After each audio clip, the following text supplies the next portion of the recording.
I don't suppose I can get a salad here. They have salads over there in those little boxes, see? But you won't get a toy.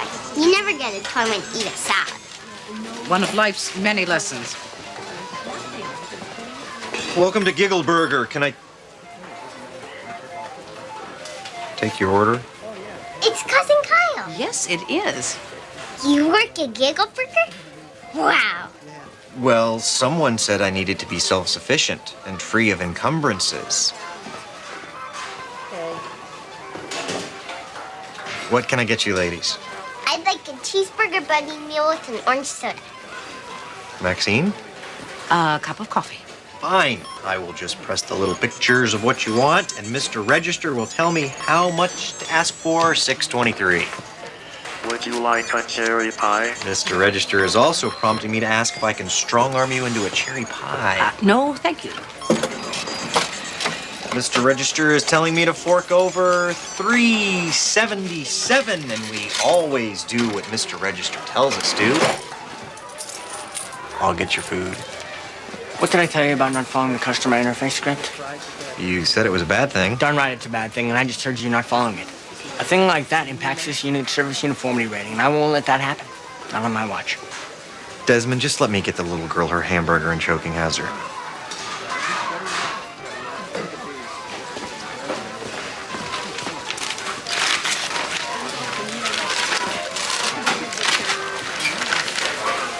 I think you'd better get back to monitoring the frying medium. You're not ready for the front lines. Okay, Desmond. You're the boss.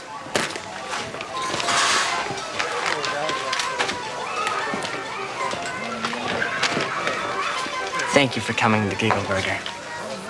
You're welcome.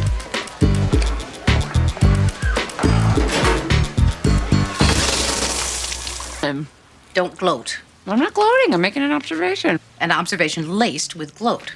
I doubt if he's going to commit his life to the food service industry, but he has to make money for the first time, and the options are limited. I bet Uncle Richard slipped him a gold card. If he had, Kyle would not be working at Giggle Burger. This is a brave new world for him. Yeah, I'll say.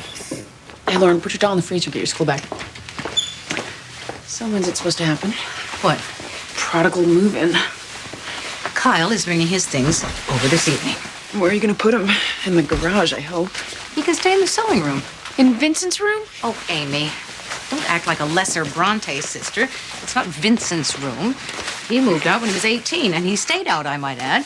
You're the one who booked a second reservation. Okay, well, if you put him in the sewing room, where are you going to do your sewing? Oh, I never thought of that. I'm going to have to put those new slip covers on hold. You know what you're doing, don't you? I'm helping a member of our family. You are helping a part of the family that wanted nothing to do with us for a very long time. I didn't realize family loyalty had a shelf life. When I grow up, I hope I can work at Giggle Burger.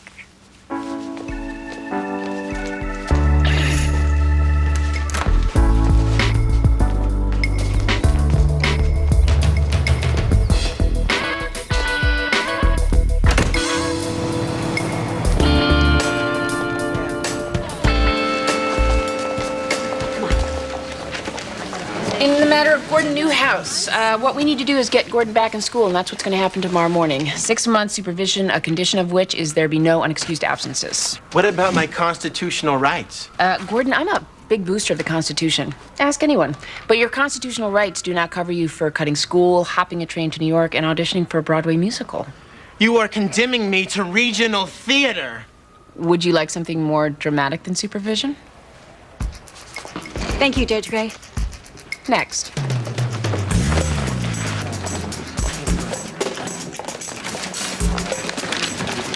There's no people like show people. Oh, I know people I know. You need a recess? Now let's keep going. I'm in the zone.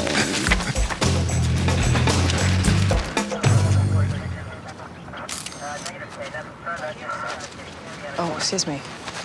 Hello, Maxine. Hello, Shelley. I know DCF always shows up on these calls, but I wasn't expecting you. Luck of the draw. It's good to see you. Under the circumstances. What happened here? Section of the water main broke, undermining part of the wall. DPW started repairs when they found the skeleton. Under the wall? Under the wall. What about the people who live in this house? The Loomis sisters. They don't know anything about this. Really? What do we know? Well, we have the skeletal remains of what appears to be an infant. The right arm appears to be broken, but that could have happened when they started digging. We won't know for sure about that or the sex or the age until the ME makes an examination. But we do know the remains have been underground for a good long time. How do you know that? Well, look at the wall. It's been here a while. Do we have any idea when the wall was built? November 26th, 1963. They started it before President Kennedy was killed, and then they couldn't finish it until after the funeral. Was it a child or a baby? Can you tell? It appears to be an infant. My name is Maxine Gray. I'm with the Department of Children and Families. I assume you've met Detective Tran?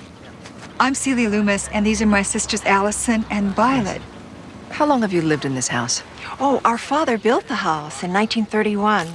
Allison was born in our parents' bedroom upstairs. Do any of you have any idea who this baby might be or who had access to your property during that week of November? No. What about the workers who put up the wall? The wall was built by a man named Mr. Carone and his 2 sons. Well, Mr. Carone is dead. We don't know about his sons. How long will it be before you can clear all this away? I'm sure you understand we'd like to get everything back to normal as quickly as possible.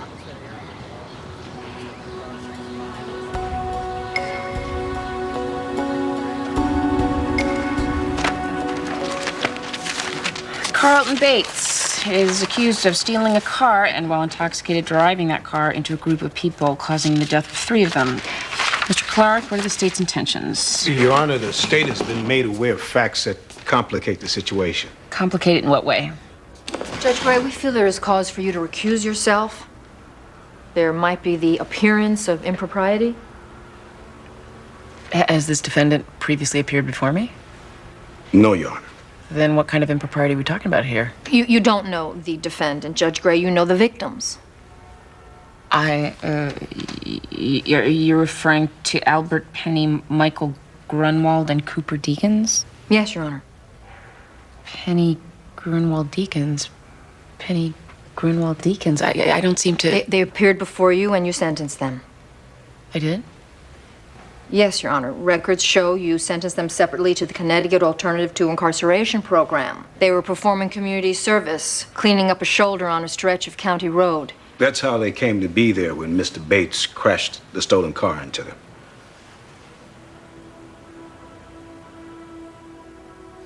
Oh, well, you're right. I shouldn't hear this case. Mr. Van Exel. Yes, Judge Gray. Recess. 15-minute recess.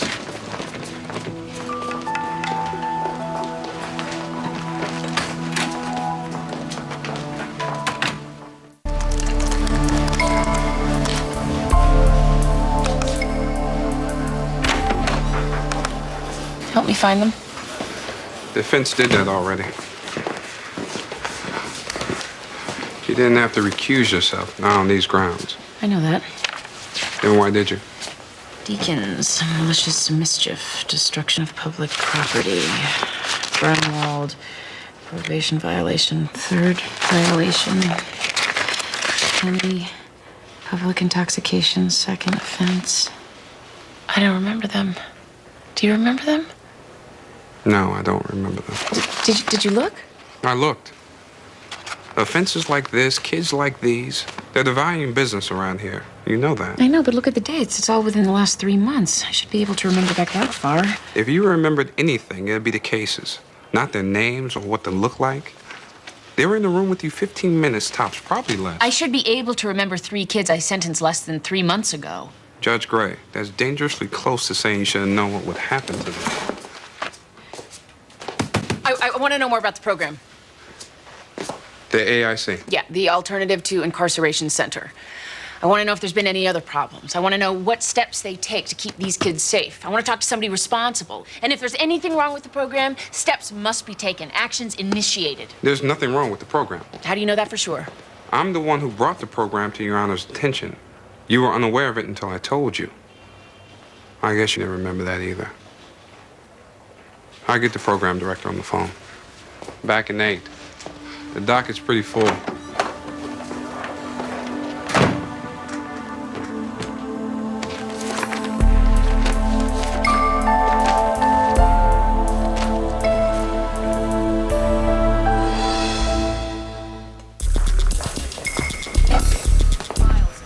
Jonas sisters are what they used to call spinsters. Well, I suppose it's an improvement over old maids. Well, their father died in Germany during the war. They stayed with their mother until she died in '92. Now they live on a collection of pensions and insurance policies, minding their own business, keeping their lawn trimmed. And they don't have a clue how a baby came to be buried in their backyard 38 years ago. We'll learn all about that now thanks to the broken water main. Well, this is one less thing for you since this isn't a DCF matter anymore. No, it's not. Well, I better get going. Yes. Talk soon. Of course. Shelley, you're right. Without other children involved, this is no longer a DCF matter, but do you mind if I keep my Orion? Maxine, you're welcome to ride shotgun on whatever I do. Why this one? When you do something like that, you're trying to bury much more than a body. And I don't understand how a person can do that. Well, you and I do have this sort of estrogen rush hour deal going. Personally, I think it's a little more Hope and Crosby. What? Never mind. Come with me when I talk to them. Thank you.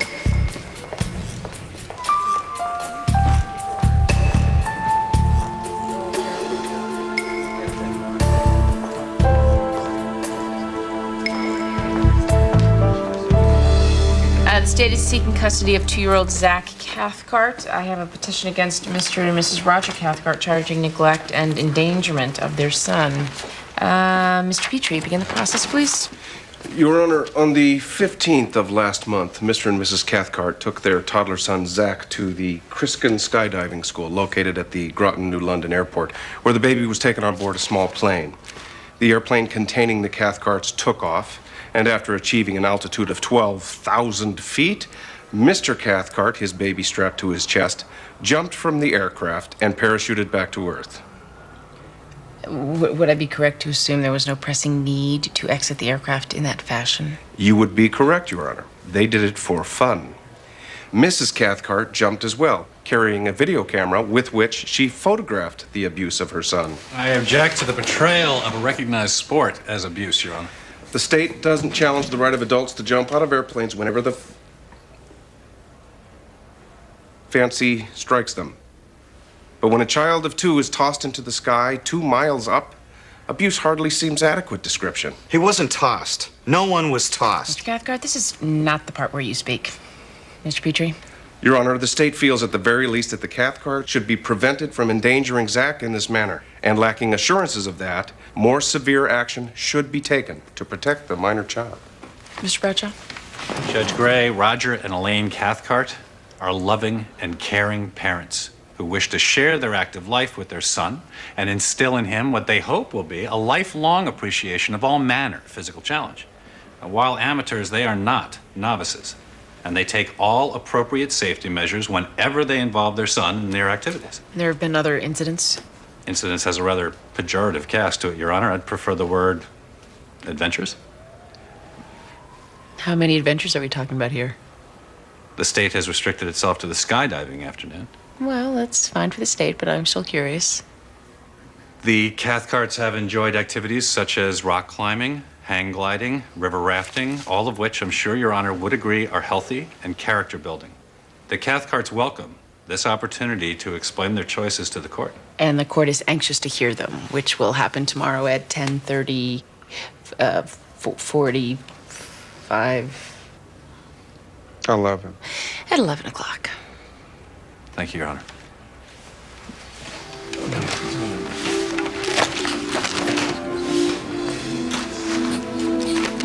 Don't hit me with the phone, shovel. This is a very special shovel. It is a beautiful shovel. Sometimes you hit you in the head. Not with the head, not in the head, not in the head. I put one of these in the freezer today. Yeah? What happened? It froze. I used to do that with my army men. Really? Great minds think alike. Hello. Hi, Mommy. Cousin Kyle's here. Yeah, so I see. Kyle. Amy? 3 suitcases, 1 backpack, and 2 boxes. Is that all he brought? It's a short-term arrangement, Peter. Okay. Is that all he has? Awful lot of stuff on the stairs. I don't know where I think he's gonna put it all. Hey, Amy. Hey, Julian. I was just saying that I thought he'd have more, considering. Considering what? Considering what he's used to.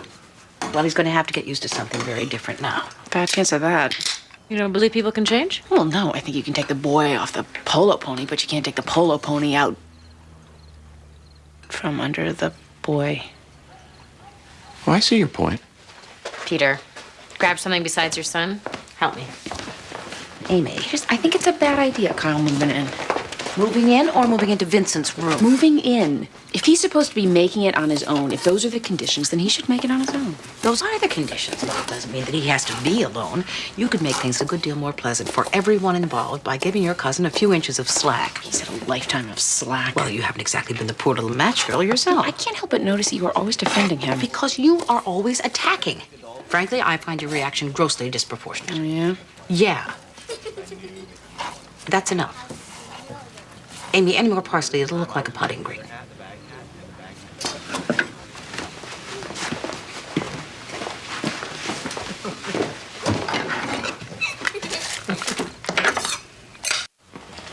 I just got to tell you, Peter, my personal experience, and that's all I have to go on, is that the Jaguar has taken a lot of unnecessary flack.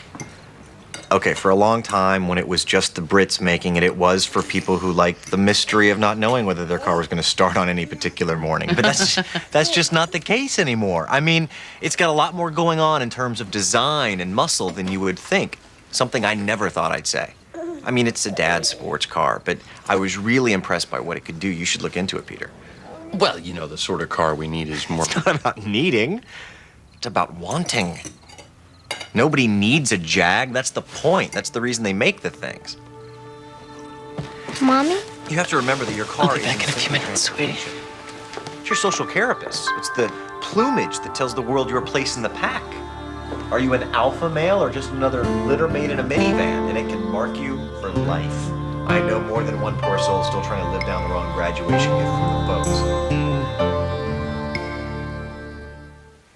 Mr. Cathcart, when you jump with Zach, how do you secure him to you? We have a special rig. It's adapted from the harness the Coast Guard uses for helicopter rescues, and it's tested up to 800 pounds. How many free falls have you done? 83. And my wife has 70 jumps. Mr. Cathcart, does your son enjoy skydiving with you? I believe he does. I mean, he gets very excited every time we tell him that we're going up, and he's one big smile when we land. And every time he sees an airplane flying over, he reaches for it. He reaches for the sky. We think it's great. Thank you. Your Honor. Mr. Petrie? Mr. Cathcart, how many people were killed in skydiving accidents last year? Fewer, I think, than were killed walking across the street in front of this building. Your Honor. Yeah, Mr. Cathcart, if you have the information, answer the question properly. I'm sorry, Your Honor. I don't know how many. Sufficient to draw the conclusion skydiving is a dangerous activity? Well, the danger can be minimized. But danger remains. Yes, sir. And that's the point, isn't it? The danger. That's where the fun comes in. Your Honor. Yeah, Mr. Petrie, you only get to ask the questions. Let someone else answer them. Mr. Cathcart, do you currently carry life insurance? No. Family man like yourself? Why not? Well, I couldn't find anyone willing to write a policy. That's because of your lifestyle, isn't it? Well, they won't say that right to your face. Mr. Cathcart, as one of the people legally responsible for the safety of your son, how can you justify putting him in this danger? Well, I sign off on every detail. I coordinate with the jump leader pack to shoot, and I set up the minimum standards which are above the recognized parameters. Judge Gray? Mr. Cathcart, you're not actually answering the question. What is your justification for putting your child at risk? Well, I think it's more fear than risk, Your Honor. I require an answer. I am answering, but you don't want an answer. You don't want me to justify, you want me to apologize, and I'm not going to do that. Apologize for what? For wanting my son to be unafraid. The world has gotten all flabby and thick, and it's filled with frightened people out there willing to give up everything in order to be safe. There has to be more than being safe. And if Zach doesn't learn about the rush and the roar of things from us, who's he going to learn it from? The most important thing that I can give my son, Your Honor, is the habit of living instead of watching. I'm not going to apologize for that. Any other questions, Mr. Petrie? No, Your Honor. Thank you, Mr. Cathcart. You may step down.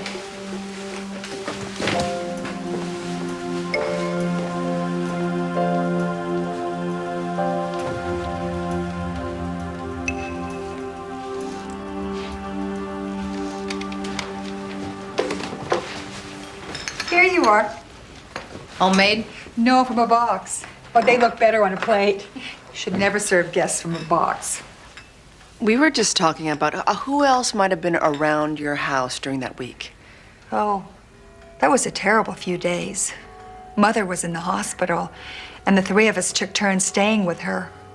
Allison was just getting over a terrible flu, so it was mostly Violet and me, and Violet wasn't much help. She was seeing a salesman at the time, a man named Mr. Starling. Oh, Mother didn't care for him at all, so I'm afraid with Mother in the hospital, she took it as some sort of a green light. Violet was a little wild. I love her, but she was. Violet said the work started on the wall the week President Kennedy was assassinated. That's right. Mr. Carone and his sons started on the Tuesday. On Thursday afternoon, I was practicing Bach. Oh, I find Bach very comforting. He makes you think that there's a certain order in things, and it isn't all the dog's breakfast. Allison came in complaining that the workmen were making too much noise. Then Violet comes running in the door. Did you hear? She'd been in the car with Mr. Starling when it came on the radio. Someone shot President Kennedy. We all said no. But Violet said that's what she heard. So the three of us went into the kitchen and we turned on the radio. In those days, you turned on the radio first when something happened. Mr. Carone and his sons came into the house to listen. All of us in the kitchen, crying. Even before we knew he was dead, we were crying. Celia? Oh, Violet. You remember Detective Tran and Mrs. Gray? Yes, I know who they are. Is there something we can do to help? We're still trying to determine what happened in your backyard. Well, I think our sister Allison told you. We have no idea what happened back there. You might. Without knowing you do. Talking about that time might help you to remember. Remember crying in the kitchen with Mr. Carone? I do. But before anybody does any more remembering, you'd better speak to Allison. Excuse us.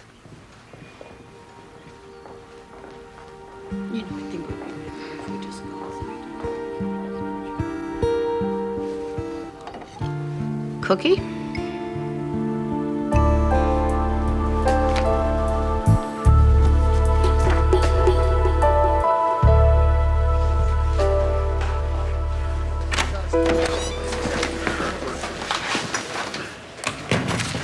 I don't know which part of New England this child is supposed to be from, but any more gelatinous, it won't need a cup. Thanks.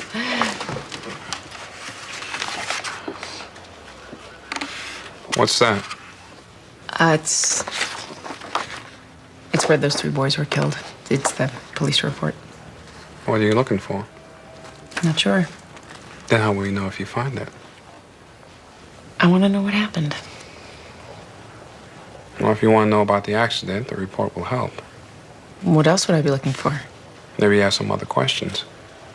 Such as? Why that part of the road, that particular day? Why those particular kids, as opposed to somebody else's? Well, why those kids is simple. It's because I sent them there. Look, I admit to feeling a little blindsided by this. A little. All right, more than a little. Look, one of the ways I do this job without going crazy is by being selectively armored.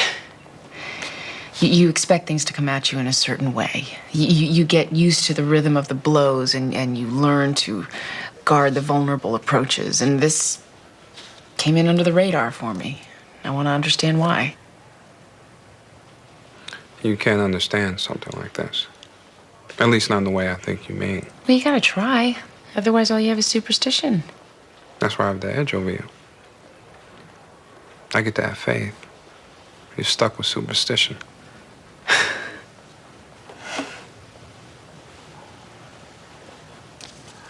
See, a real Christian wouldn't rub it in like that.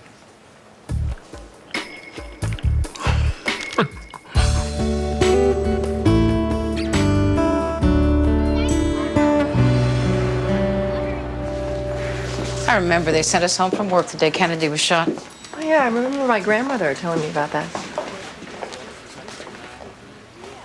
What?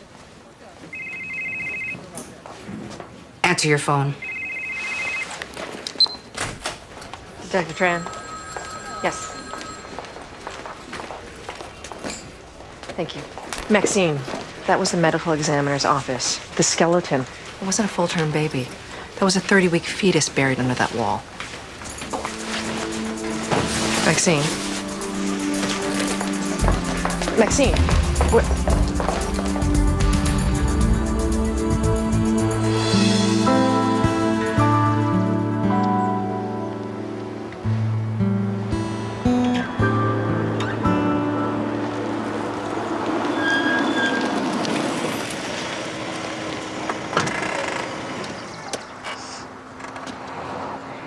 Hey, lady. You run out of gas? Hey, Kyle. Shouldn't you be somewhere judging something? Recess. Oh, well, that explains why you're on the side of the road. What happened here? There was an accident. Car hit this? Yes. People hurt? Yes. Killed? Yes. What's it got to do with you? The car hit some kids I knew. I didn't know them. They appeared before me. How many kids? 3. 3 kids from your court, all at the side of the road at the same time. Yeah. Picking up beer cans? Yeah. Yes, they were picking up beer cans when another boy who managed to get drunk at 11:15 in the morning missed that curve and hit Albert Penny, Michael Grunwald, and Cooper Deakins and killed them. I should be getting back.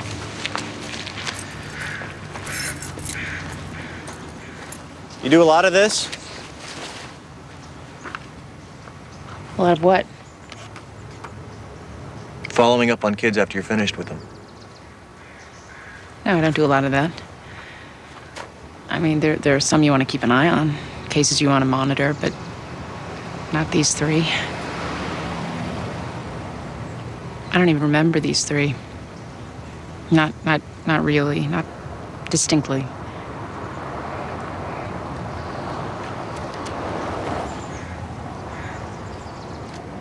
I was picking up trash on the side of the road once. This big semi came by and kicked up the gravel. Stuff came at us like buckshot. Caught this one guy in the face, big chunk stuck in his left cornea. Got it out with a pair of nail clippers. People were impressed. You and some guys by the side of the road. Right. Picking up beer cans? I've had occasion to help different municipalities on a couple of projects. Not a good use of my skills, but I wasn't given much choice in the matter. You end up where you end up.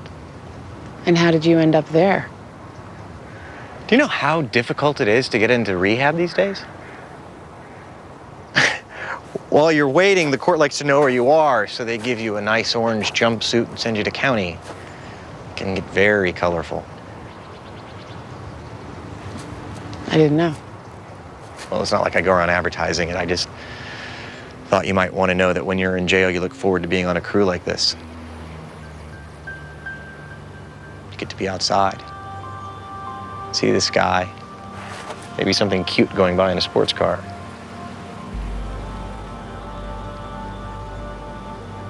Those 3 kids of yours, they were probably grateful for the break. Well, frozen patties await. See you tonight. Hey, Kyle. It's not a Jaguar. No, it's not.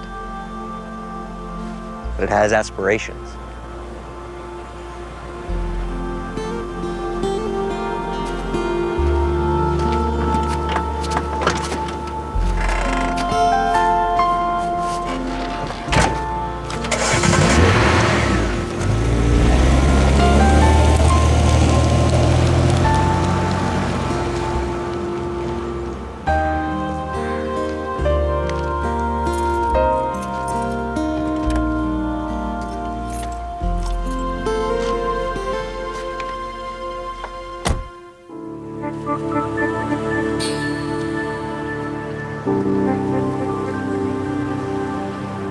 Is it necessary for you to disrupt our lives every few minutes?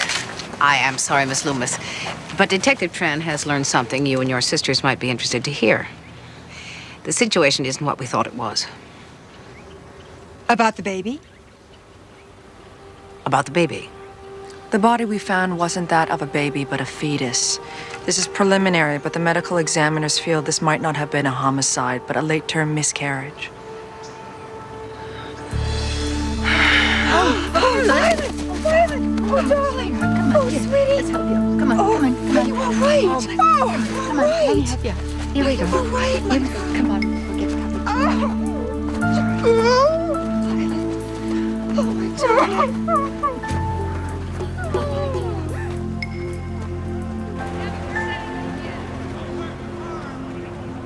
Mr. and Mrs. Cathcart want their son, Zach, to be fearless. They want him to grow up confident, adventurous, a participant in life, not a spectator. And the court believes that these are commendable goals. However, the Cathcart's goals are not before me today. Their methods are. Now, please understand, we are all concerned about Zach's future. But while you are focused on the quality of that future, it's my job to make sure he has one. And I'm not suggesting you keep your son in a glass box, but there has to be a middle ground. So.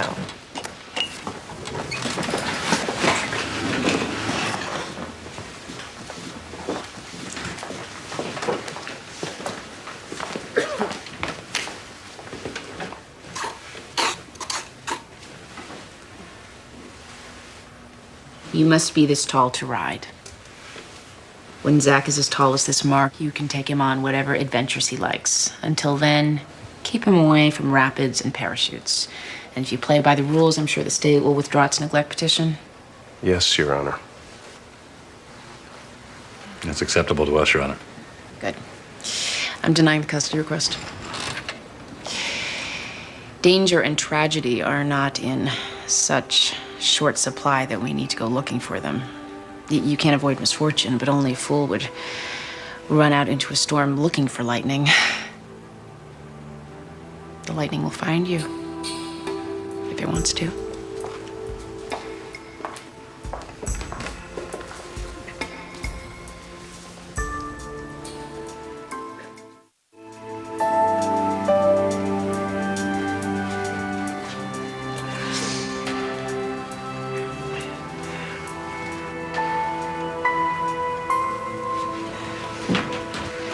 Miss Loomis, it's all right. It isn't all right. I thought somebody killed her. She was dead when you found her? Yes. In the attic. Wrapped in towels. I went up to get blankets because it got cold and I found her. I thought... I don't know what I thought. Violet, this woman is from the police. Maybe you should be quiet. That's what I've been doing. Why did you bury the body? Because I was afraid. Afraid of what? Afraid of everything. We were all afraid that week. I thought somebody in this house killed a baby. I thought it was the end of the world. No one here would do a thing like that, Violet. Miss Loomis? Allison? You had been ill. Your sister said you had the flu.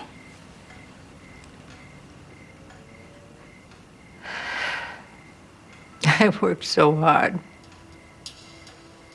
It wasn't fair.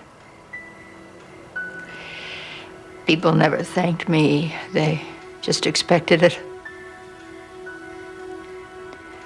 I never had anything I wanted. Violet liked baked apples. Mother made baked apples.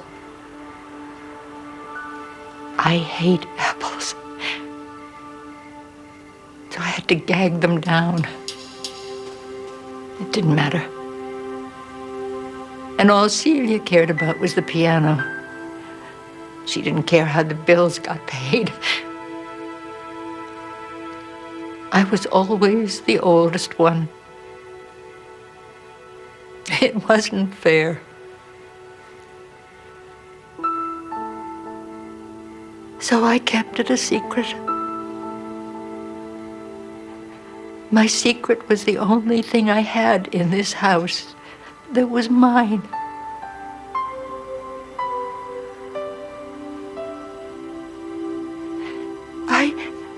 I didn't know what to do after it happened.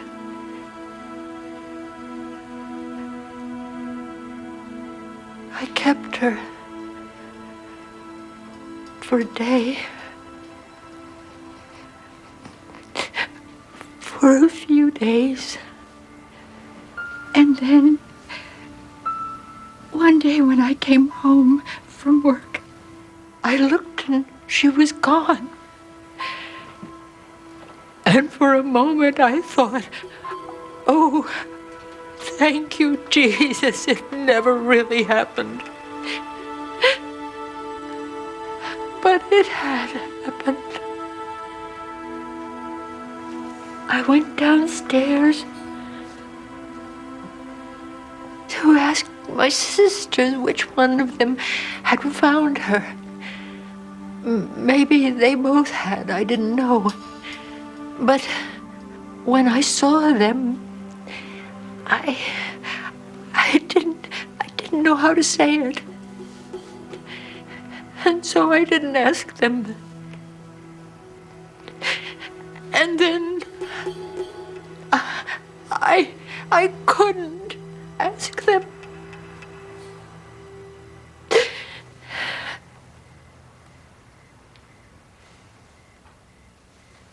You couldn't ask. You couldn't ask? So you let this house fill up with silence. All these years. How could you do that? How could you allow that to happen? Oh, God, Violet, how you must hate me. Allison, I don't hate you. I could never hate you. No.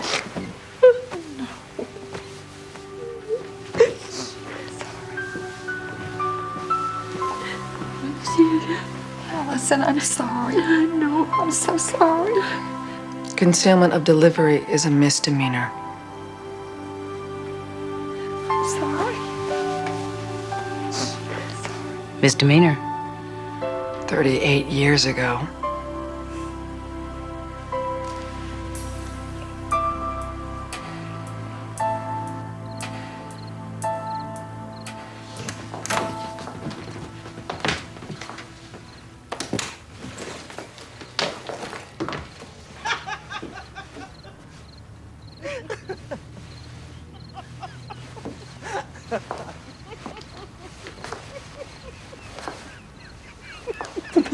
You never even heard of it, did you? No. Oh, God in heaven.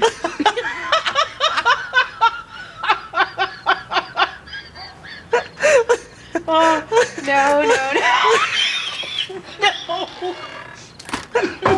Hello? Amy. Big A. Join us. Mind if I stay upwind? There aren't many vices left. You gotta work with what they give you.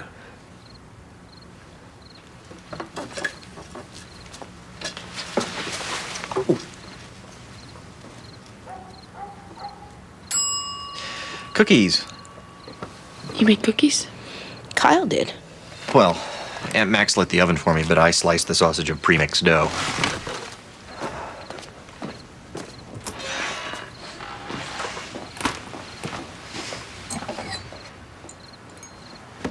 How went the day? It was all right. It's a little rough out of the gate. I got better. I think I might have been wise today. Were you? I think. Yeah, I was. You were very good at what you do.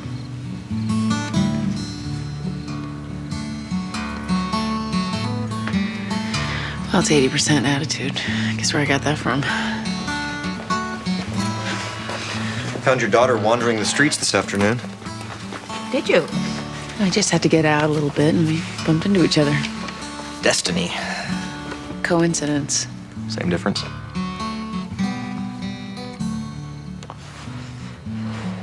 You get back to work okay? Yeah, I got back to work okay. Unfortunately, so did I. Well, who wants to talk about their day? I'll go first. I used to sleepwalk through life, ignorant of the important part beef tallow plays in the flavor and sensory appeal of the French fry. Well, those dark days are gone forever, for now the French fry holds no secrets from me.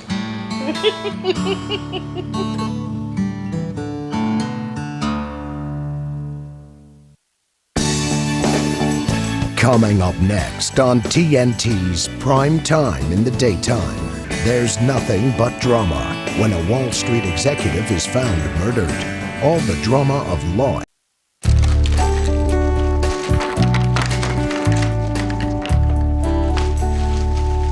Grandma, I'm putting batteries in my new pager. that's not what I was gonna ask. All right? What were you going to ask? What's cheating? It's to be dishonest, to get something you don't deserve by unfair means. No, I mean, like, did my daddy cheat? In what way do you mean? Is there more than one way? Just jump in anytime you think it appropriate. Lauren, your daddy's a very, very good man, and he would never cheat. Brandy's mom and dad got a divorce because her father cheated. Perhaps on his income tax. No, it's a sex thing. Is cheating why you and daddy got a divorce? You guys always have this kind of discussion at breakfast? No, we don't. In fact, this is more of a nighttime discussion because I gotta get to work. How do you cheat at sex? Alcohol, music, and Viagra. Kyle, don't help. Why are you home? Giggleburger fired me. 5 a.m. I'm there scraping desiccated animal crud off the grill, and Desmond tells me I don't meet minimum Giggleburger appearance standards. To scrape animal crud. Harsh words were exchanged, and I'm terminated with extreme prejudice. But hey, I get severance pay, so everything's good. I hope it's enough to cover your rent, which is one day overdue. Ditto, by the way. Don't worry, Aunt Max. I got job interviews lined up from here to where Gandhi lost his diaper, including with your boss, Mr. Popper. That's Potter. I hope you find time to shower and shave and put on a tie. I have to leave. No, Mom. What about Lauren? I'm running late already. I'm sorry, Amy. I have a suicide attempt at the hospital. I can take Lauren to school. In your jalopy? Yeah, that's not gonna happen. I can take her on the bus. I would prefer she not get a tutorial on infidelity and performance-enhancing drugs. I can still hear you.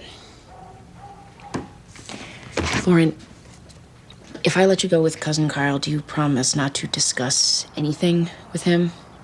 We'll communicate solely through interpretive dance and glottal clicks.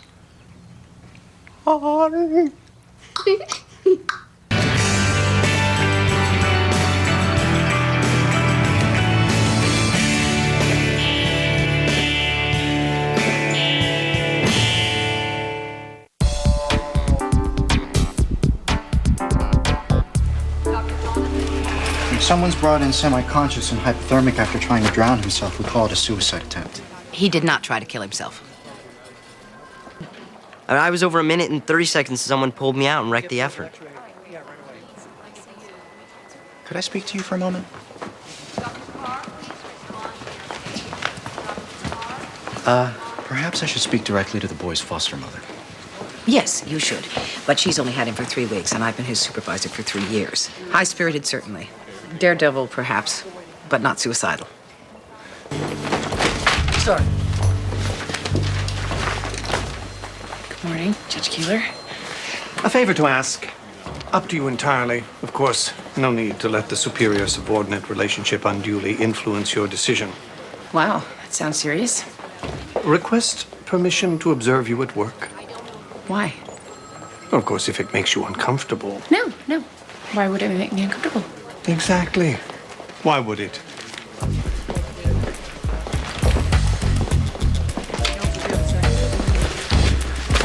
What would I do without you? Funny you should ask, because I'd really appreciate a day off. Oh, yeah, I guess if it's absolutely necessary, but... But what? Judge Keeler's observing me all day. Even the presiding judge has to ask your permission. He did. And you said yes? What, he must have used some sort of hypno-ray from his home planet on me. If you're saying it's not convenient, then I'll stay. I'll owe you one. Nonsense. It's my job. See you in court.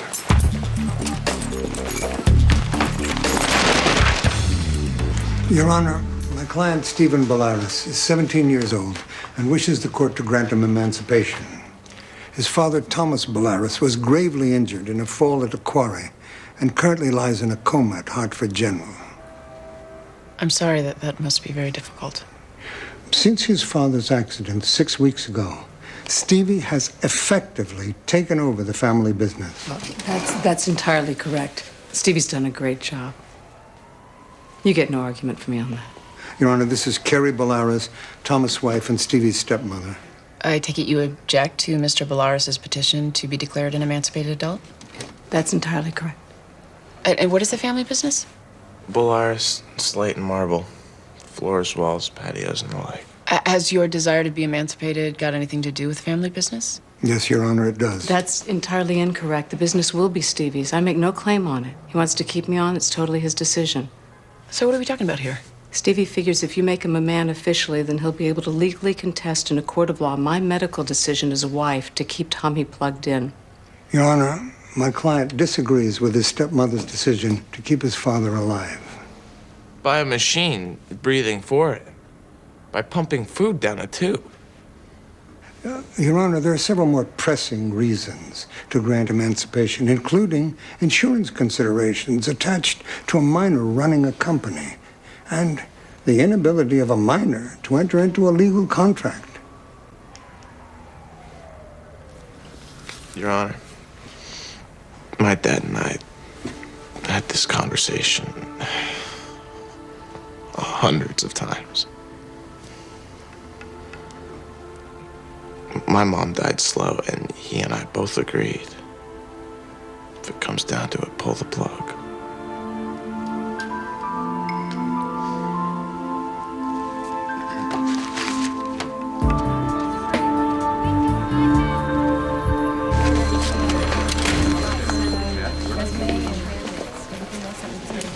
Hi, nice to meet you.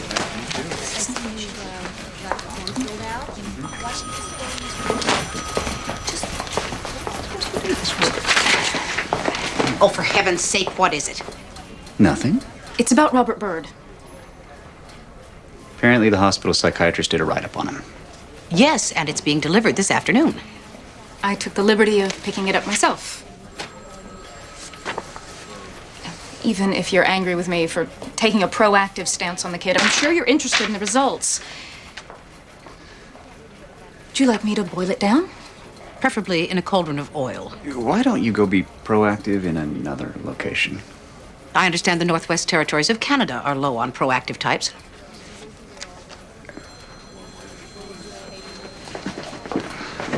You know, Kelly's really just very keen and eager and enthusiastic. Officious, solipsistic, smug. The psych report suggests that Robert suffers from extremely low self-esteem. Abandoned by the mother, physically and emotionally abused by the father. How many times have you had to go to the emergency room to check on him? In 4 years? 9 times? You have to admit that does seem a little self-destructive. Is this the copy for the file? Mm-hmm. Due to my personal regard for you, I shall be openly scornful of Kimberly in the next staff meeting. I'm really beginning to appreciate your management style, Sean. But I'm afraid in this case, Kimberly may be right.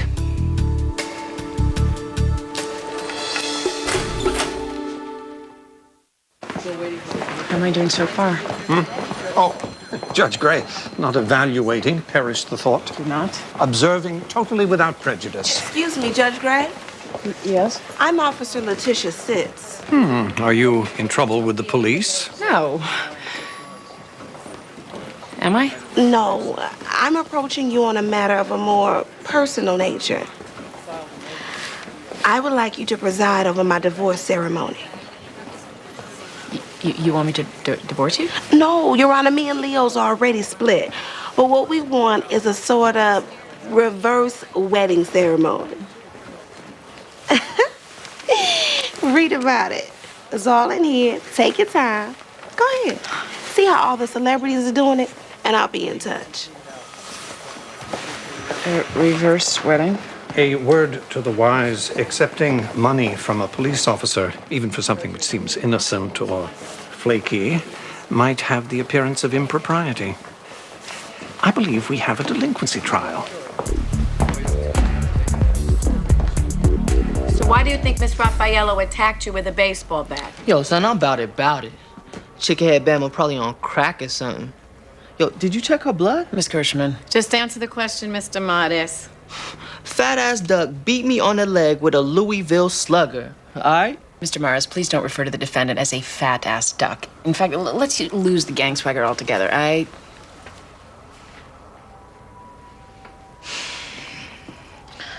was walking home from church, right? Some of my woadies. We see this bitch mean mugging. We see her giving us the evil eye. So we talk some trash forth and back. Next thing we know, she goes completely off her hinges like Sammy Sosa on crack. We could have took her out, you feel me? Said my mom's told me never to beat on no girlies, no matter how large. Well, that's very wise of your mom. Thank you, Your Honor. Mr. Cullen? As you returned from church with your fellow choir boys, did you have a dog on a rope? Nope. Did you kick the dog? Wasn't no dog to kick. But you are aware that a number of dogs have been thrown off the overpass the preceding week. Your Honor, relevance? Establishing extenuating circumstances, Your Honor. Yeah, I'll allow it. Answer the question. Yeah, I heard something like that. Useless strays, probably. Ain't got nothing to do with me, though.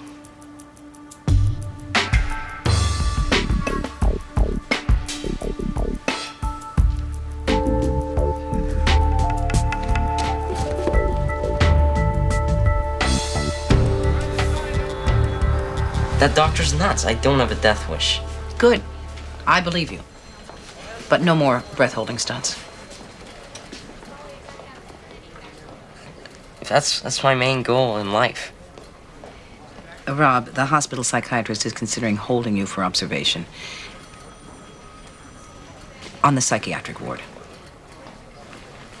Don't make me agree with him.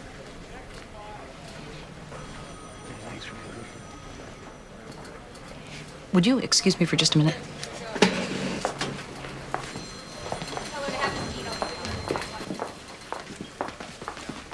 How did he do? Well, I have to admit, I'm intrigued. Your nephew is really smart. But? To be honest, he seemed a little indifferent.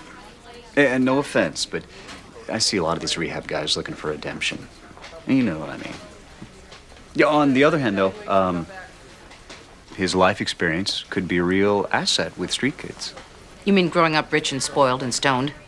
Oh, he's traveled the world and jumped out of airplanes and raced motorcycles. He was one of those lunatic free divers. Yeah, boys especially respond well to that sense of adventure. In the proper setting, he could be a real asset. But this is not the proper place. Right now, there's really nothing available here anyway. But, I'll put them on my list.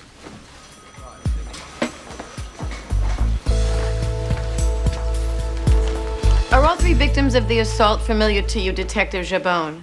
Yes, Carl Mayers, Rodney Linzer, Calvin Locke, they're all members in good standing with the BK Deuces Street Gang, which is affiliated with the Vice Lords. And is there any indication that throwing dogs off of overpasses into freeway traffic is some kind of gang activity? Well, it's true there's been a rash of canine deaths in the neighborhood, but if I had to guess, I'd say it was just some random sickos getting their jollies. Is Alyssa Raffaello a member of the BK Deuces? My opinion? No. Is she a member of any other gang? In my opinion, Ms. Raffaello is jumping for the Albany Maniacs. And what would that entail? It's called Blood In. She would have to beat someone. Someone from a rival gang? Typically, yeah. And finally, Detective, what gang would you characterize as having the most intense rivalry with the Albany Maniacs? That would have to be the BK Deuces. Thank you, Detective.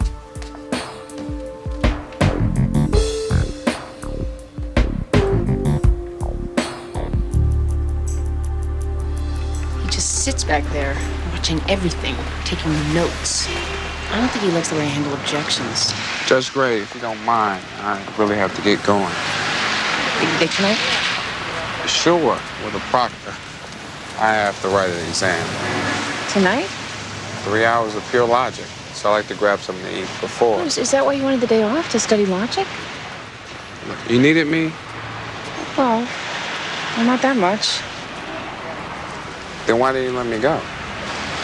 Well, I don't know. I thought you wanted the day off to get a massage or test drive a car or something. You should have told me it was something important. Judge Gray, you should know by now if I ask you for the day off, it won't be for something frivolous. I'll see you tomorrow. I did really well in pure logic. I could have helped you.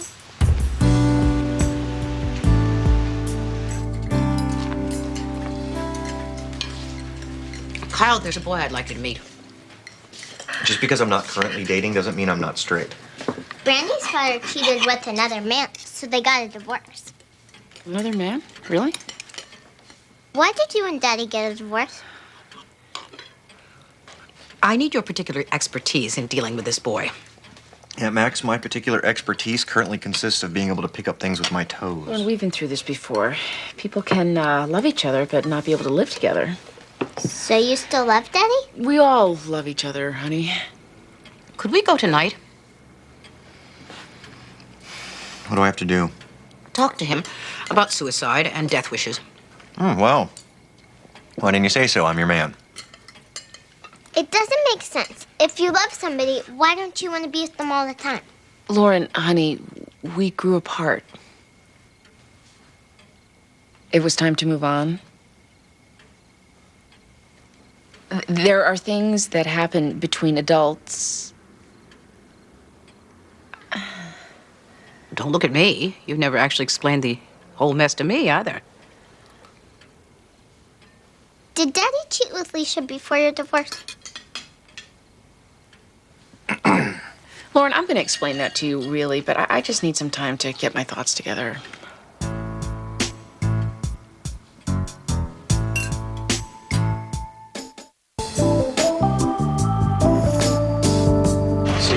Think you can hold your breath for 7 minutes and 48 seconds? No, that's the current record. I need to hold my breath for 7 minutes and 49 seconds to beat it. Tell him your personal best. 2 minutes, give or take. 5 minutes short? That's a significant chunk of time. Yeah, no, I know I can do it. Or die trying.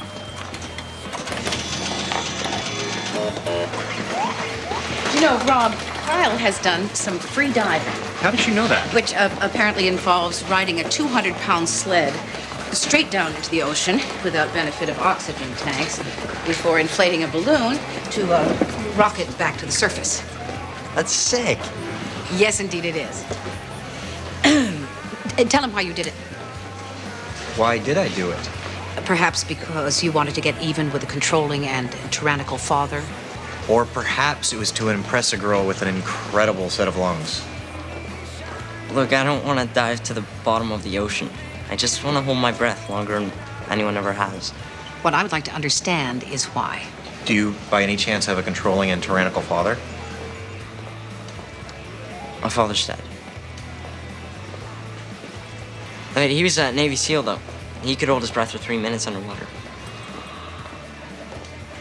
I timed it myself. Maybe what you need is a coach. Maybe what he needs is another activity. Why not soccer? Soccer happens to be the fastest growing sport in the nation. Forget it. I don't need a coach. I can do this on my own. Rob, if your goal is to find a creative way to kill yourself, then you don't need help. On the other hand, if your goal is to set a world record, you will accept guidance from a responsible adult. Wait, I'm the responsible adult? Which is it? What you really wanted was for me to help the kid. Why trot out all that lame father psychology?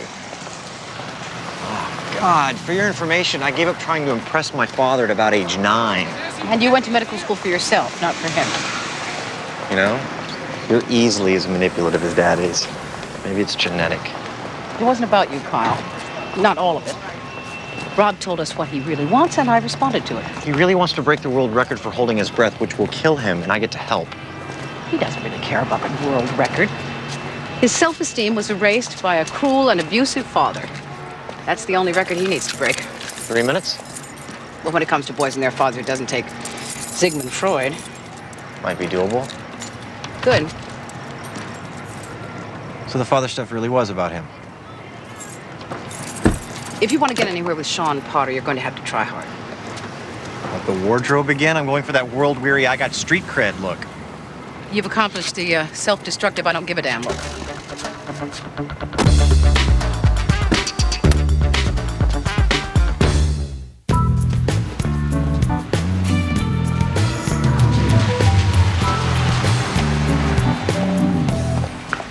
Hey, how'd you do?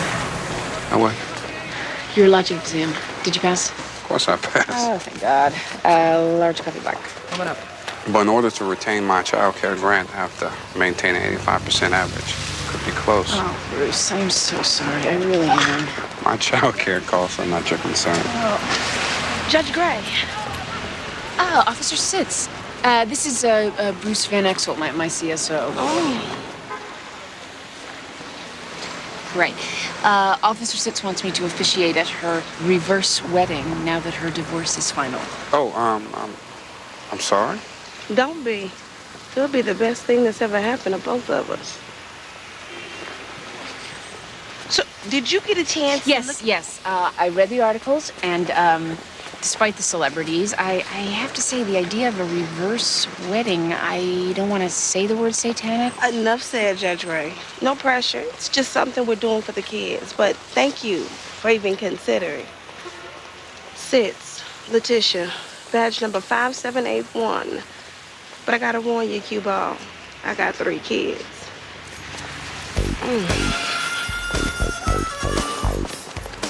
Reverse wedding? Q-Ball? Ah, Judge Gray. Are we ready? Morning, Judge Keeler. Still on the same assault case, are we? You think I'm dragging my feet? Well, the child has already pleaded guilty to assault. It's hard to imagine how spending half a day on her motivations will have any significant impact on your sentence. What? You think I'm sucking up, that I want his approval? Well, I don't really, but he's my boss. I have to maintain a relationship with him. I'm just wondering why you think it has to be a good relationship. Hers? Up in the Maniacs? Bump that on me, nah. Why are you being so insistent that Alyssa Raffaello is not being asked to join the Maniacs? Peep game, right? Albany Maniacs got style. Albany Maniacs be getting our swerve on. We yoked, you feel me? But that mud duck right there is toe up from the flow up. So miss me with all that.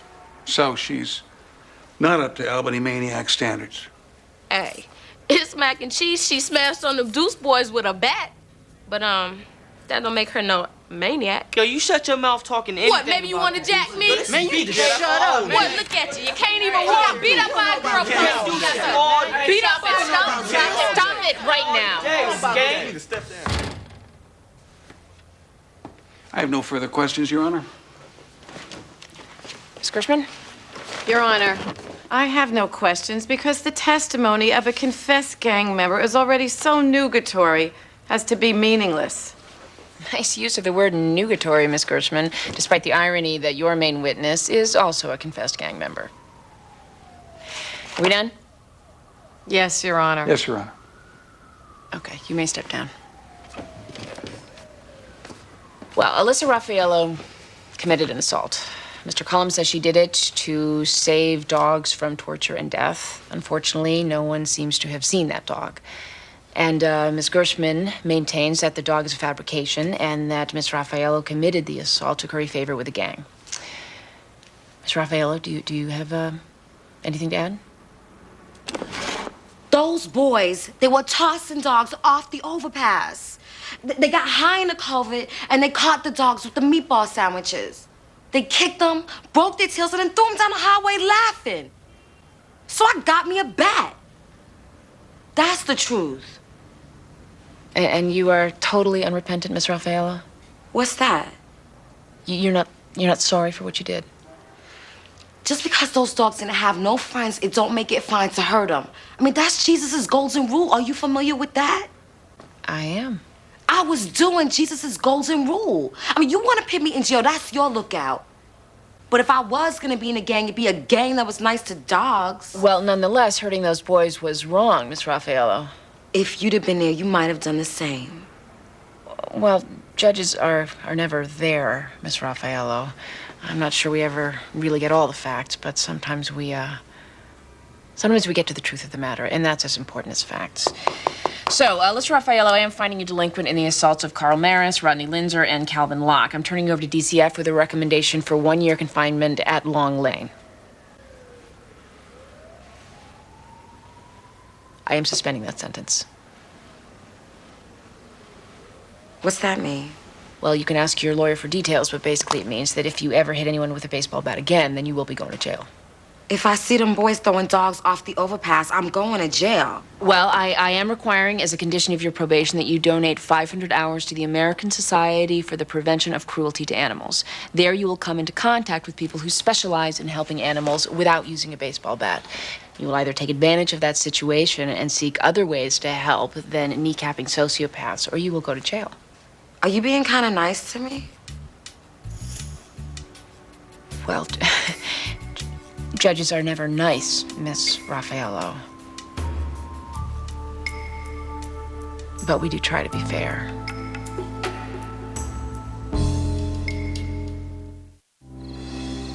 So cheating is when you love two people at the same time.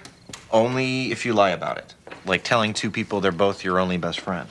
Oh, so a person shouldn't do that. Hey, Lauren, why don't you go upstairs? Why? Go, I'll be up.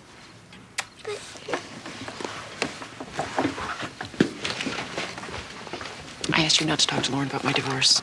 I spoke only in generic terms. I didn't say anything like your father ran off with a younger woman. That's not what happened. And I didn't say it, so everything's good. The point is that it's up to me to show Lauren the world, not her returned from the dead junkie second cousin once removed, or whatever the hell you are. I prefer the term recovering junkie. I'm sorry I hurt your feelings. Hey, my first 3 days of rehab were in detox. Yeah. It was very traumatic, hell on earth. I know the whole rehab routine. Part of the whole process is to realize that we don't hurt anyone. Any more than you hurt yourself. I told you. I know the whole rehab routine. What did I ever do to you? Think back on the summer of '92. The summer when Vincent spent time with you in the city. I was 19 years old. And Vincent was barely 16. And you promised my mother that you would show him the world. I don't even know how you can look her in the face. We were teenagers. I had my first apartment. We got into a little trouble. Newsflash, Judge Gray boys do that. Yeah, newsflash, Kyle. Vincent never recovered. Oh, I get it. So the homecoming queen, valedictorian, overachiever was a little embarrassed when her brother didn't live up to her standards. And by some weird osmosis, it's my fault? Isn't part of your process to admit your failings? To make amends? Tell me, Kyle, how are you going to make amends for Vincent? You want me to make amends to you for something that you think I did to somebody else? That's not even in the book. You still don't know about consequences, and that is why I want you to stay the hell away from my daughter. Judges judge. I guess that's your nature. I was there that night, Kyle. You remember? I helped to clean up your mess. I know the truth about you.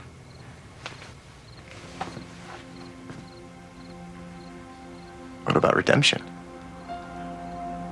Let's just say it's not something you see every day.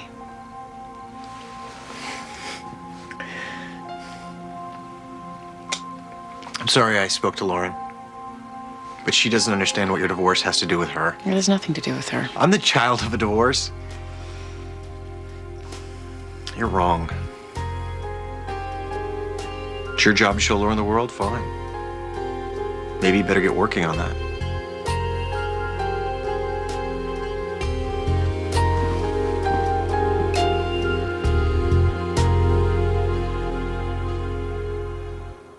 You can always uninvite them.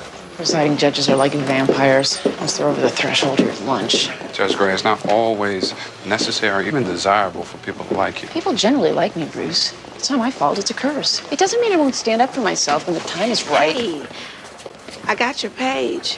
You got my what? No, actually, Officer Stitz, that was me. I wanted you to know that I would be, honored to perform your divorce ceremony, unless you've already found someone else. Judge Gray, thank you. Thank you so much. So, just to be clear, you didn't page me. The 3 kids scared you off, right? I understand.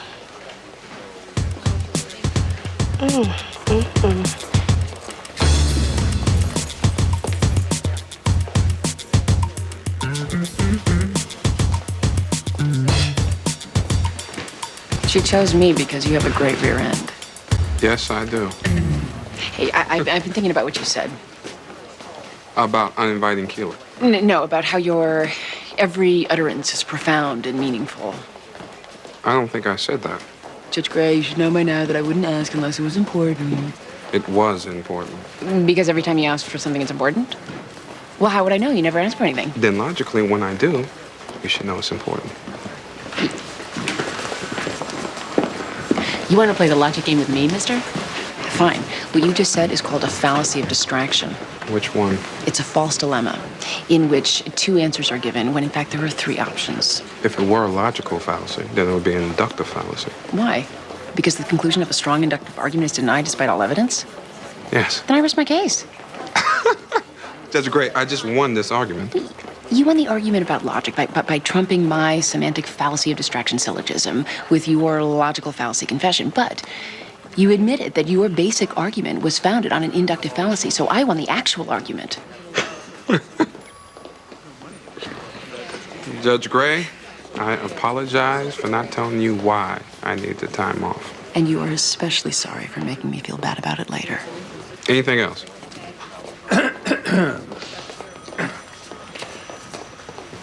If you two can spare some time from whatever the hell it is you're doing here, perhaps we can get on with our work. What is it about presiding judges? They all hate me. I'd say he's putting together a brown file on you. What's a brown file? A record of blunders to use against you at a later date. Why do they call it a brown file? You have the big brain. Think about it. Thomas Bellaris was severely injured in a 30-foot fall at a quarry. His back is broken. He has internal damage, but it's his brain injury which will eventually prove fatal. What is Thomas Bellaris' prognosis, Dr. Miglia? On the Glasgow Coma Scale, we put Thomas Bellaris at a 4. A score of 8 or less means the patient is comatose. A GCS score of 3, 4, or 5 has a mortality rate of 76% and higher. In Thomas Bellaris' case, he has severe cerebral compression and temporal lobe tentorial herniation. Is he in pain?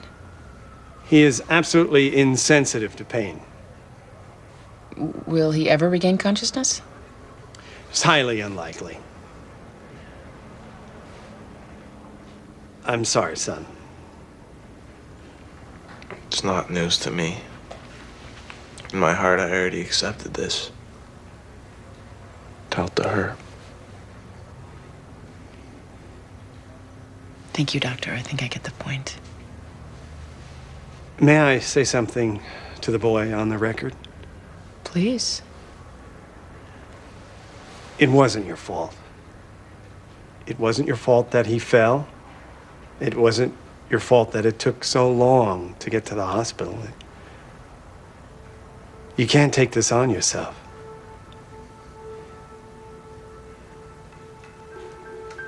Thank you. Your Honor, before you rule, I must stress that Tommy Bellaris' condition should not be your sole concern in making this decision. Yes, Mr. Kalakidis, that's true. Stephen Bellaris is a very impressive young man. I can only imagine how proud his father would be of him. But notwithstanding the several criteria upon which this decision could be made, there is a proverbial elephant in the room, something too big to ignore. No boy your age should have to make the decision to give up on his father. And while I'm impressed by your industry and your maturity, you're 17 years old. And my job is to lighten your burden, not add to it. Therefore, I'm finding that the statutory requirements for emancipation have not been met, and the petition is denied.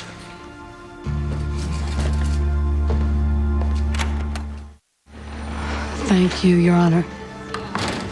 Well, Mrs. Bellaris, you are the adult here, and while I have no power over you, it is my opinion that it is time for you to look up from your own grief, see the truth, and act on it. It is evident how much you love your husband. I think you must ask yourself what Tommy Bellaris would want for his son.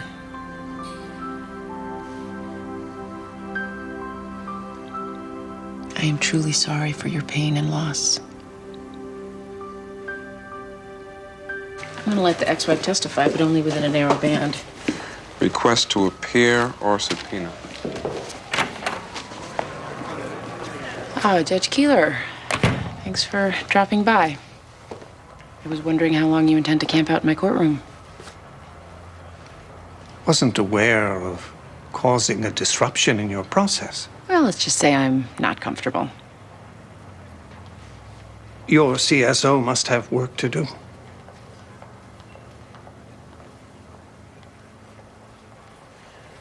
Would you please excuse us? You might want to witness, Judge Gray. Or I might not. Can't argue with that logic. Judge?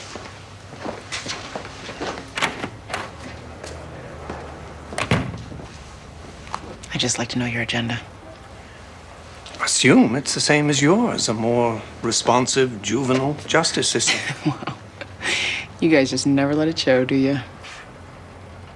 No idea to what you're referring. Listen to you. You don't even use pronouns like I or me. You're trying to be invisible. So, your main complaint is my grammar? Do you have any comments about my judgments? Frankly, a little concerned about your letting a violent offender off with such a light sentence, essentially condoning vigilante justice, not to mention denying a completely reasonable petition for emancipation based on pragmatic business exigencies. I'm being marked for something. I don't know what or why. Yeah, right. I'm sure you have no idea what I'm talking about. Judge Gray, an enemy isn't an enemy until they take action. I haven't taken any action. Yet. One piece of random advice. There are rumblings out there in the world about the relevance of the juvenile justice system. There are bad people who want to see it dismantled. They want it badly enough to make outlandish, unsubstantiated claims against dedicated, distinguished juvenile court justices.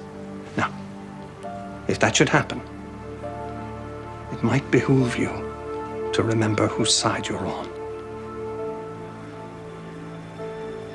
Have a good evening.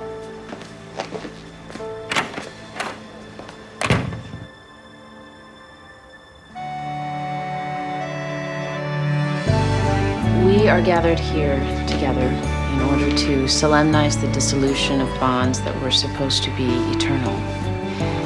If anyone here knows any reason why these two people should not become unwed, let them speak now or forever hold their peace.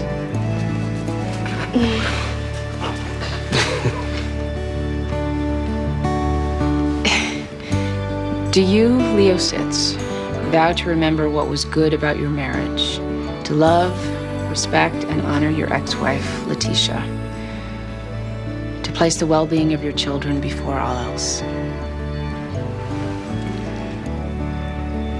I do. Now that the east wind chases Are you ready to break your dad's record? away, and the sun's dry to all our tears, won't you come with me now? There ain't no time to lose, no more time to be running from our fears.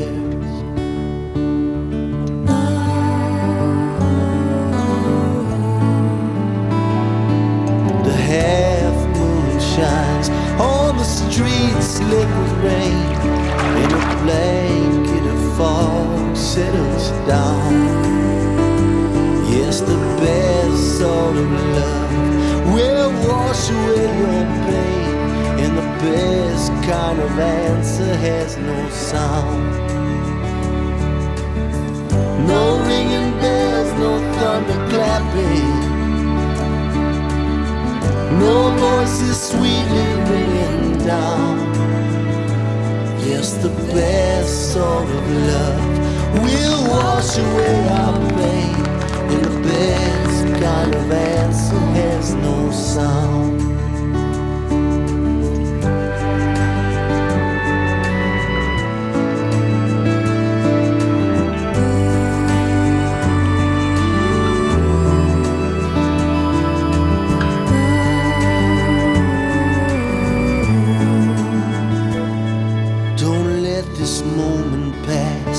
Without taking notes, it's a dream that just falls to the ground. If I tried to explain, the words would stick in my throat. Yes, the best kind of answer has no sound.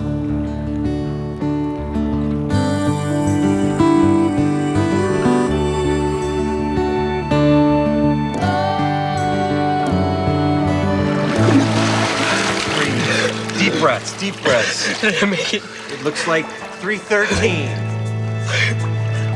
Yes? Wow! Yes! I will tell you the truth for the rising of the sun, with an answer that has no sound.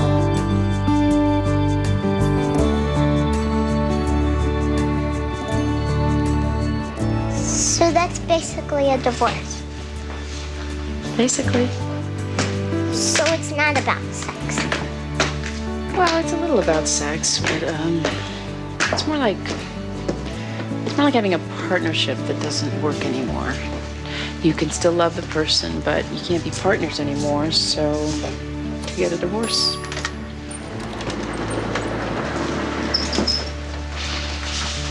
Do you have any other questions?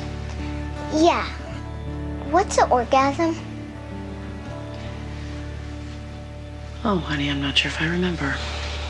I might have to look it up in a book. The best kind of love can wash away your pain, and the best kind of answer has no sound. Coming up next on TNT's Prime Time in the Daytime, there's drama in the courtroom when Amy is served with impeachment papers. Don't miss Judging Amy, next.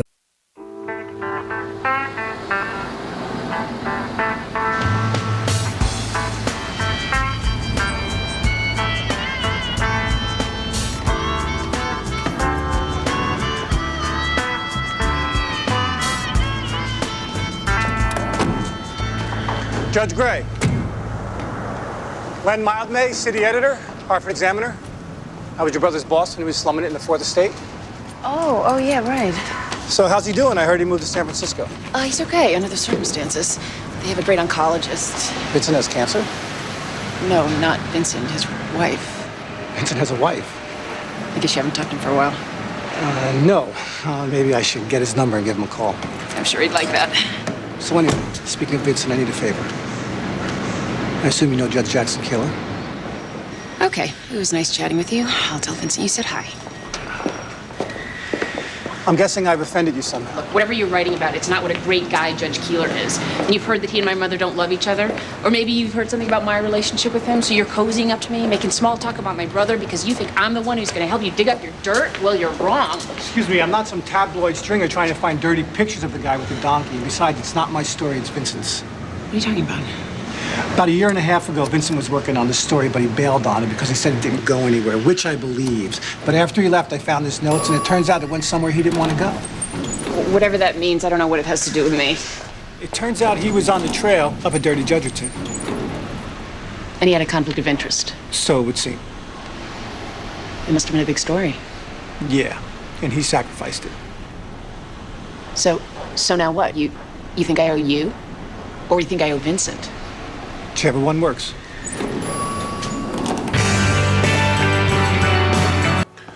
I really think the curriculum is best left to the instructors. What I need now is, no, I didn't know that either. But if you could just, Miss Ganino, I'm gonna call you back. Bye now.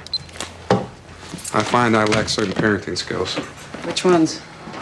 The ones that allow you to talk on the phone to other parents. Oh, yeah, I try to avoid that at all costs. Rebecca wants me to set up a play date with her friend Gracie, who's suddenly gone missing from CCD. CCD? Religious Ed Catholic Sunday School. Point is, I don't know Gracie's parents and I need their phone number. We should take one call, right? You're ranting. No, I'm not. You were.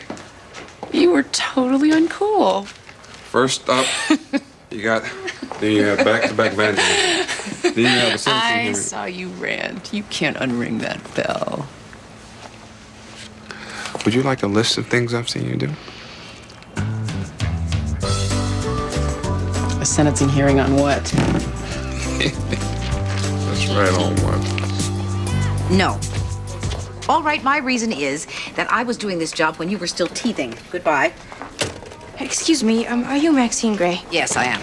They said I should see you. My name is Susan Natali. I've got 2 children. Georgia is 4 and Frank is 6, and those are their medical records. I put their school photos inside just in case you needed them. They are in excellent health, and they have had all their shots, and they have had good medical care their whole lives. They're really great kids. Anybody... Most of the time, you're going to have to figure out which of their problems they need solved currently, and then steer them to the right person or place for that. Legal aid guy is here every Wednesday. Therapist is here every other Friday. And when you make appointments for them, you need to write it on that board there. Everything else you need to know is in here. You can read that and let me know if you have any questions. Think I can handle that. Hey, Brian, have you seen Violet? Not since yesterday. Why, what's up with you, X-Ray? Got another ticket. Uh-huh. Well, I'll tell you what, Kyle, this is X-Ray. X-Ray, this is Kyle. He'll help you with whatever you need. Go easy on him. It's his first day, okay?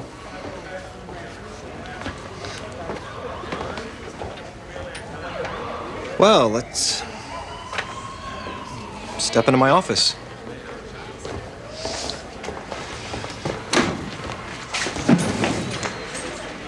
So what's this ticket for? Disorderly conduct. This one cop, he has it in for me. So anytime he needs to make his quota, he comes looking for me. Maybe you should try rollerblades. Okay. X-ray. We'll set you up with legal aid, but if you're really on this cop's bad side, what are you gonna do about that? What do you mean? Well, if you want him off your case, you're gonna need to work on that. Work how? Show him you're making an effort. Do you have a job? Well, I was working as a busboy over at Sydney's, but then, you know, my boss, he had it in for me. Oh, is he the cop's brother? Never mind. Why did this guy have it in for you? I don't know. One day the bus broke down, I was late, he fired me. So you need to look for a job. Why? So the same thing can happen again? Where are you living? Right now in a squat off Landers. So find yourself a job near there, in walking distance. I see they're renovating the whole block. I'm gonna get kicked out any minute. So you also need to look for a new place to live. What's that got to do with anything? I mean, the cop's still gonna have it in for me. Okay, you know what? You really don't want help. You're what we call a help-seeking denier. What? Anything I say, you're just gonna tell me why it can't be done, because what you really want is an endless audience for your griping. So you know what? You're right. It's hopeless. Go jump off a bridge. There's one right down the street. You can walk there. You don't even have to worry about the unreliable mass transit system. Kyle?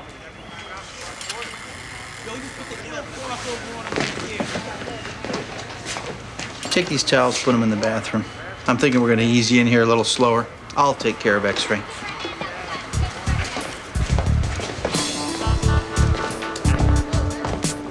Mr. Spradlin, we're here for sentencing on your third adjudication for the same offense of disturbing the peace. Obviously, your prior sentences of fines and probations have made no impression on you. Why is that? This hoochie over me, she a lame-ass coconut blended on Buddha. She got the 5 O's on the speed dial because she get crunk off of gaffling me. Why don't you haul her Mondo biscuit in here for harassment? You know what I'm saying? Or is this still America?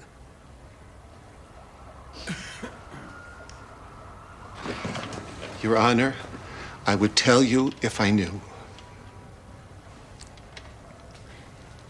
It's a free country.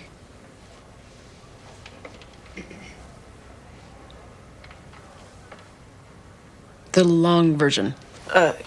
His upstairs neighbor, a member of another ethnic minority, is frequently high on marijuana and entertains herself by calling the cops about Mr. Spradlin's music, which he evidently feels she shouldn't be allowed to do in a democracy. Is there anything else? Apparently, she has a generous rear end. Okay.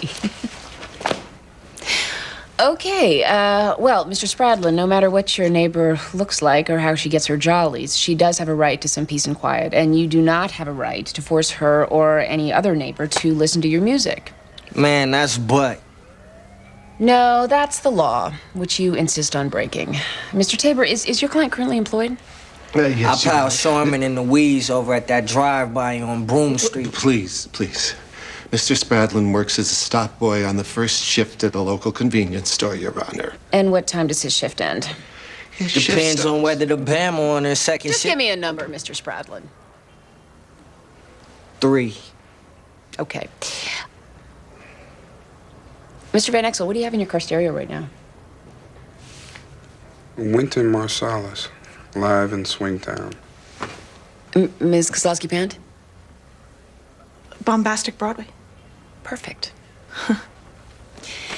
Mr. Spradlin, starting this very afternoon, you will report here at 3 p.m. and you'll get a taste of what it's like to be forced to listen to someone else's music. And you will do this every day until you've accumulated, let's say, 30 hours.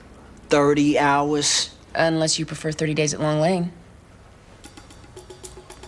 3:15 is the earliest I could get here. 3:15 will be fine. Next case.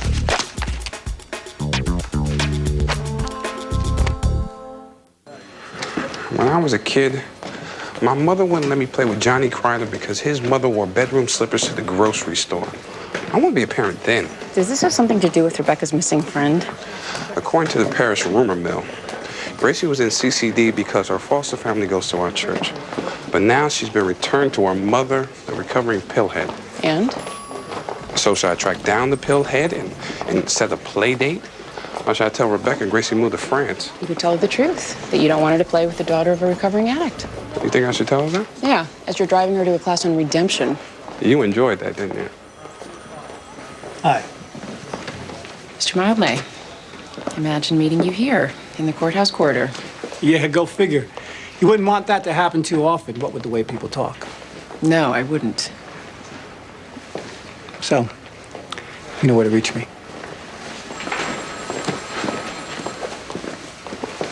What was that about?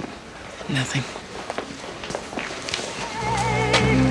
When I have a brand new hairdo with my eyelashes all in curls, I float as the clouds on airdo. I enjoy being a girl. When many Your Honor, say you didn't I say nothing about act this. funny. Donna, what are you doing? I thought you wanted him to listen to my music. Well, not here. Well, then, where? I guess I didn't think of that. This butt whacked enough without this bizzo. She trying to indoctrinate me. If you have to listen to 30 hours anyway, you might as well learn to appreciate it. This is great stuff. See what I'm saying? It's like brainwashing. That's a violation of the Geneva Convention. Come on, homie. You know I'm dropping signs. I'm not your homie. The only thing that had better be dropping is your attitude. Okay. Donna, take Mr. Spradlin and find an empty conference room. It ain't gonna be empty once she's in there. And Donna, I need you to go down to records and make me copies of Judge Keeler's rulings for the past 6 months. Why would I be doing that? Bet it's because you're my boss and you asked me to.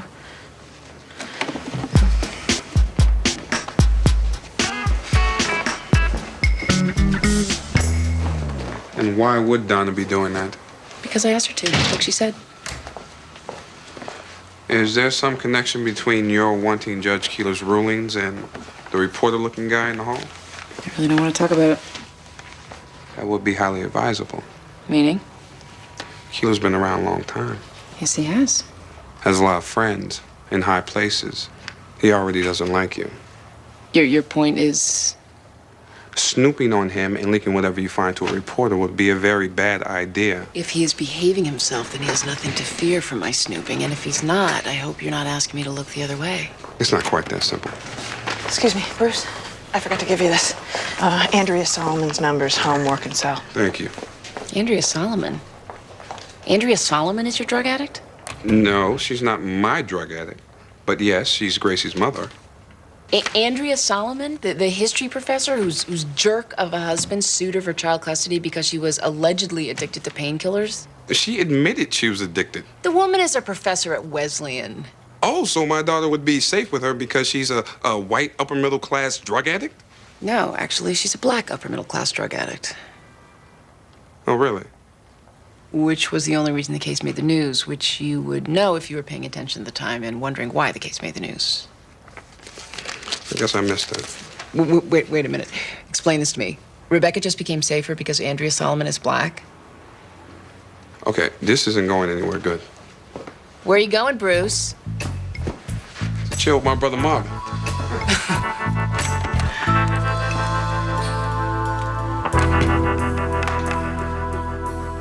Yeah, see, you know, I've been working on my game, right? You know what I mean?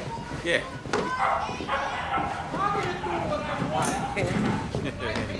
It's like I was saying, I've been working on my game. Jump right. Hi. Come on in, they're all set. Georgia, sweetie, come on, it's time to go. Miss Natali, Would you call me Susan? I told them they were gonna get ice cream with my friend. I want to finish my picture. You can take that with you, honey, okay? No, I'll just finish it when I get home. Okay, that's fine. Hi, I'm Frank. Well, hi, Frank. I'm Maxine. I'm your mom's friend. Susan, I think we should talk. I don't need to talk. It's fine if you take the kids for ice cream. Well, it's not fine with me just yet. But you promised. I can't find Timber. Sweetie, you have to, okay? Timber's a stuffed dog. She can't leave without him. Mommy, you promised we'd have ice cream. You will, honey, okay? Just help your sister find Timber, and by then, Maxine will be ready to take you, all right? Come on. Come on. Okay. Where was you?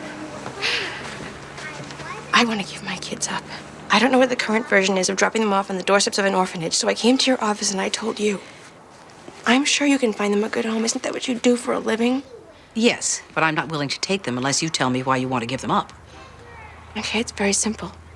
I can't keep them safe anymore, so they have to go live with somebody who can. I need to know why you think they're not safe. Give them to me. Frank. Give Timber to your sister, okay? Here! I was attacked in a parking lot, raped about a year ago, and they never found the guy. Very sorry. I can't sleep. I can't concentrate. I jump whenever I hear a loud noise. It's been all I can do to do my job and take care of the kids, and I can't do it anymore. You said that was a year ago? You've been managing. Has something changed recently? A couple of nights ago, the kids wanted to make cookies. So I put them in the car and took them to the Quick Pick so we can get what we needed. And while we were there, 2 men came in and robbed the place with guns. Oh, my God. Was anyone hurt? No, there was no shooting. They just came in, took the money, and left. The kids, they thought it was funny. But I made a huge mistake taking them to a place like that at night. Don't you see? I can't even figure out anymore what's safe and what isn't. Miss Natali, there's nothing wrong with taking your children for groceries after dark. The robbers were the ones who weren't supposed to be there, not you. You don't understand. I'm their mother. It's up to me to keep them safe. To the best of your ability. No one can keep their children safe, and it scares mothers to death. You just don't understand that because you've been through a trauma. I have to give them up before something terrible happens, okay? Either you take them or I will drive them across 2 states and leave them in a church. I am not going to keep them and endanger their lives. Are you familiar with the term post-traumatic stress disorder? I don't want to hear about syndromes and disorders and why it's not my fault, okay? I want my kids to be safe. And if you won't take them, I'll just call somebody else. It will take some calls to find them a place to stay. I'll work on it tomorrow, and I'll be in touch. Tomorrow? All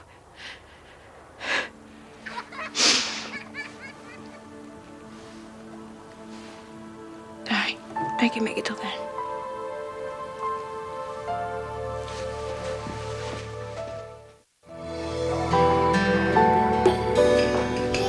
He says the chemotherapy is making her very tired, but her doctor is optimistic. And the lymph nodes came back negative, which is good.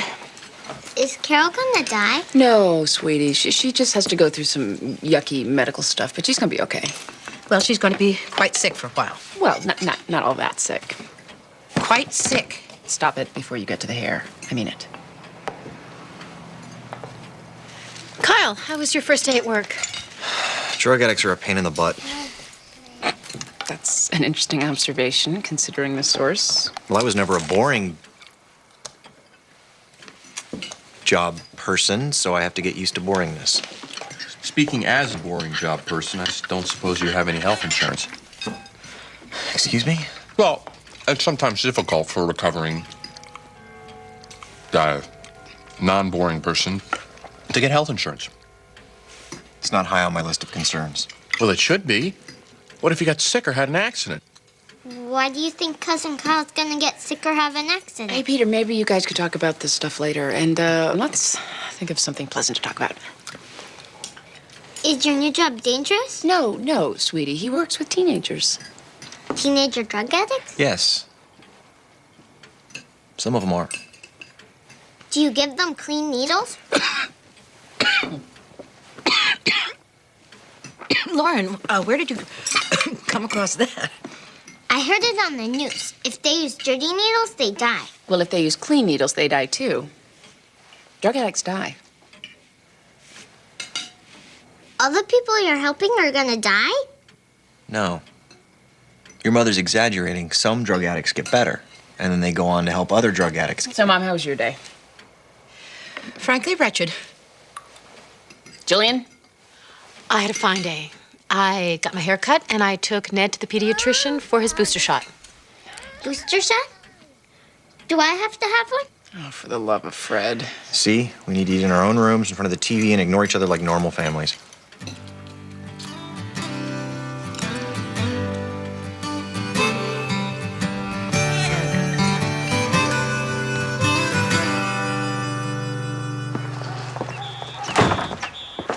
Gracie, are you sure you have your book report? Yes. Now, remember what happened last week when I had to leave work and come to school. I don't appreciate that, all right? Excuse me. Are you Andrea Solomon? Yes, I am. And you must be Gracie. Hi, I'm Bruce Van Exel, Rebecca's father. Hi. I left you a message yesterday. I don't know if you got it. I got it. I was gonna give you a call when I have time. You're on my way to work, so. Gracie, why don't you go get in the car, sweetie? Okay. Bye. Bye. She's cute. Like I said, I will call you when I have time, but I don't appreciate being stalked. Stalked? I just wanted to set a play date. I know, but you know, let me just save us both some time. See, I don't really want Gracie playing with Rebecca anymore. I think Rebecca's a bad influence on Gracie. So there's really no reason for the girls to see each other anymore. I'm really sorry, but I've got to get my daughter to school and myself to work. You have a nice day.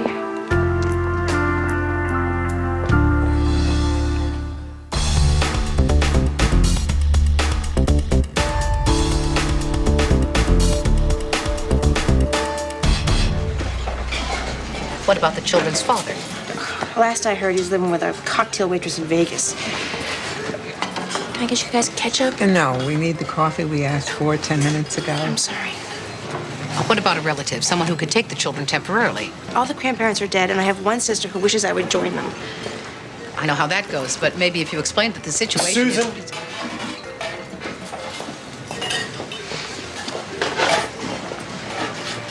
I believe that's your order, growing cold out there while you're chatting with your friend. She's not my friend. I'm not kidding you. One more day like yesterday. It won't be. I'm doing fine. She's just leaving. Have you looked into therapy? Therapy takes time and money, and I don't have either. Miss Natali, once you give your children up... Are you deaf? Are you trying to get me fired? I need you to understand how serious this is. I need you to understand how serious this is.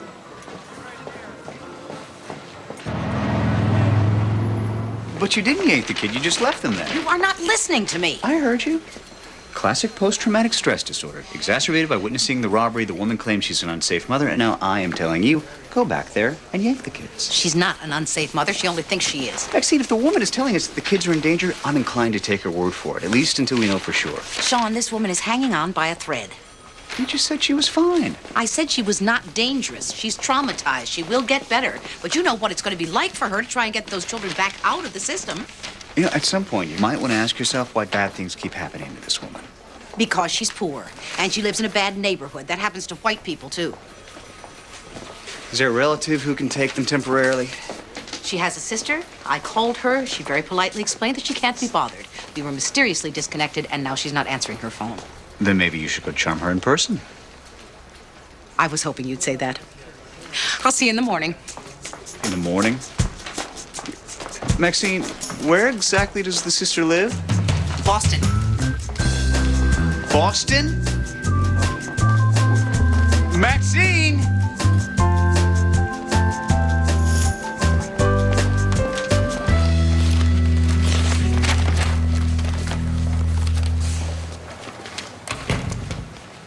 What's all this? I think you know.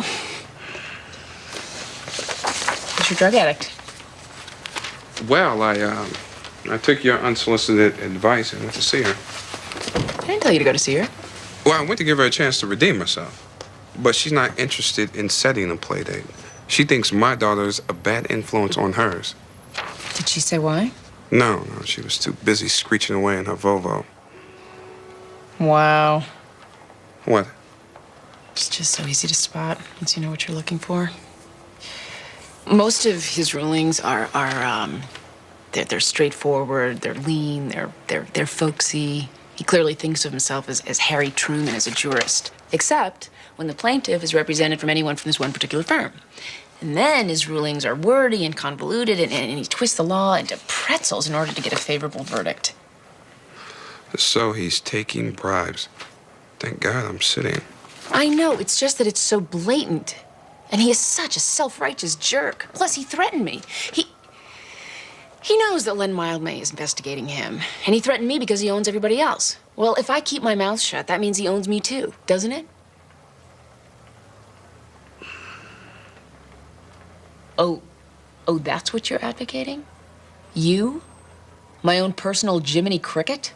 Sometimes the best way to be moral is to keep your mouth shut. And ignore unmistakable corruption? If you're sitting at home, unemployed, clipping coupons, you can pat yourself on the back for being moral. But what will you be doing for the world?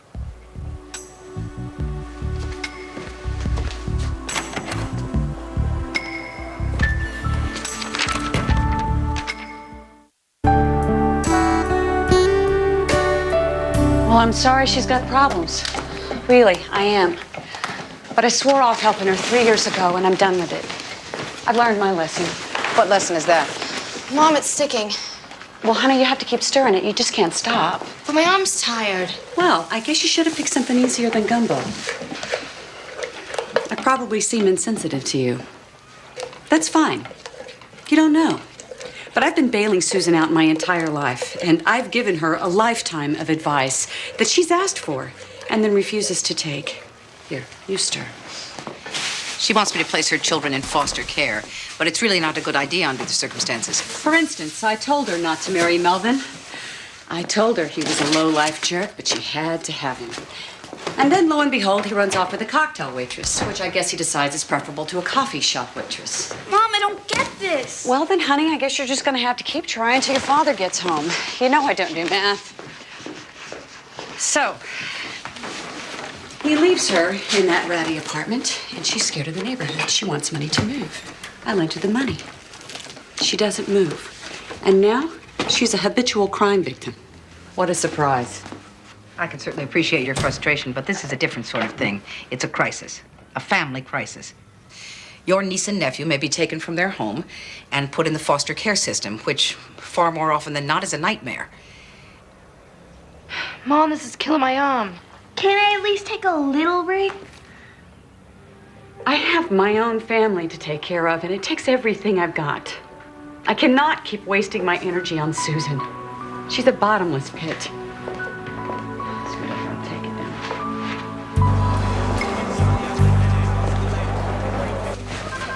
Hey, I'm on the board to clean the men's restroom, but I just stuck my head in there, and that's not going to happen.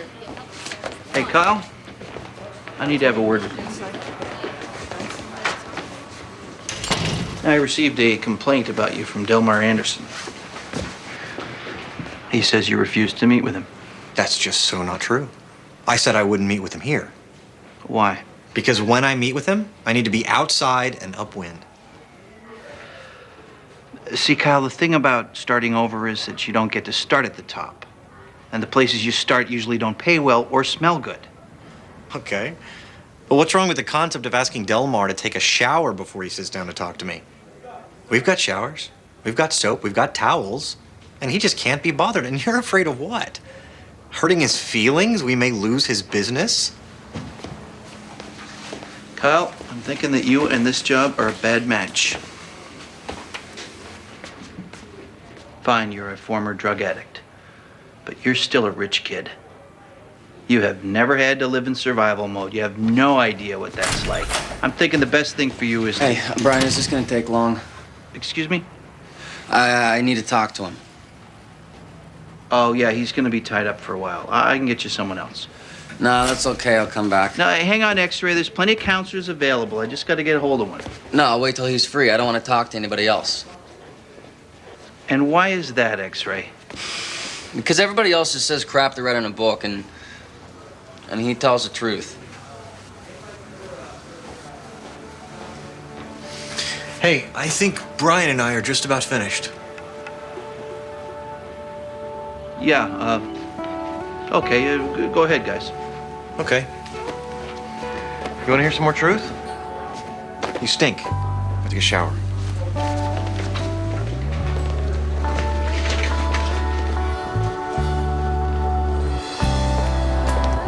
I know you take a lot of ribbing from me, but I admire your convictions. I can't stand it if you're a hypocrite. I'm not. I'm a pragmatist. Is there a difference? I guess that's for you to decide.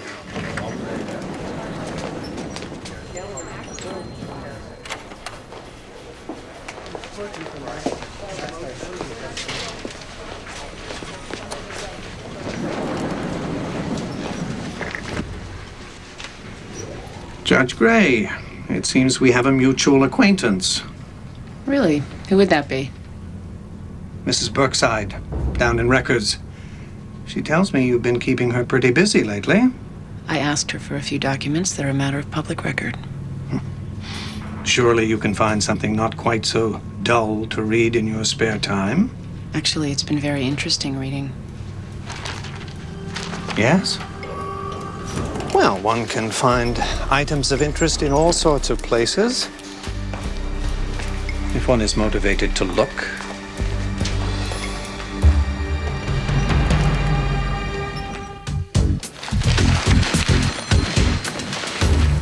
Good morning. Is it? I hadn't noticed. So how was Boston? It was a nice drive. I thoroughly enjoyed the hum of my new snow tires. And no, Susan Talley's sister won't be able to keep her nephew and niece, not even temporarily.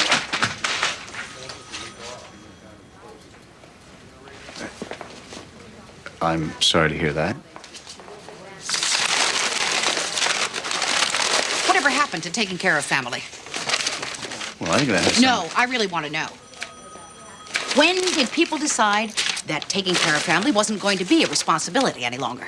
They just disown people if they became inconvenient. It probably And has why some... didn't anybody tell me the new rules before I took in my homeless nephew? Are you done? Not that the sister is the villain, by the way.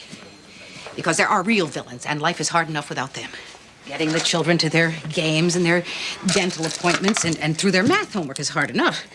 Trying to make your living and pay your bills and keep your house clean and your car maintained and your plastic recycled and your dog bathed and your phone calls returned and your pilot light lit would all be hard enough without creeps who hide in the bushes and attack your sister or point guns and take money from convenience store clerks who are only trying to do their own job and feed their own children. Now are you done? I will never be done, but I am willing to shut up if you have something you would like to say. You have to remove the kids.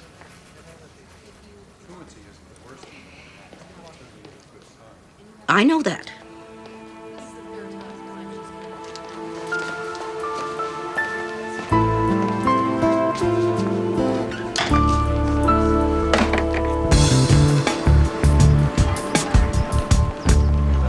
I had to reschedule the Gonzalez hearing because Mrs. Gonzalez had a family emergency.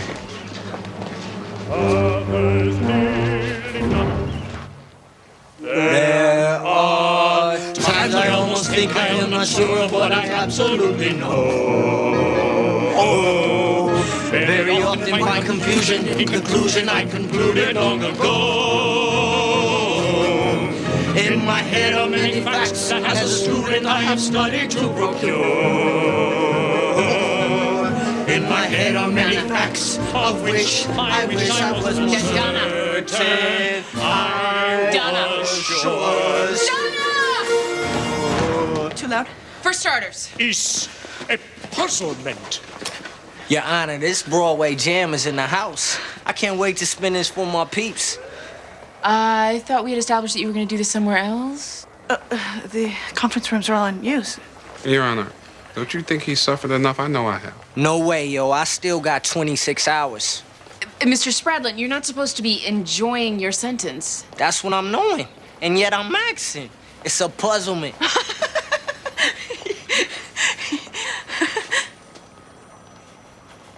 We'll check the conference rooms again.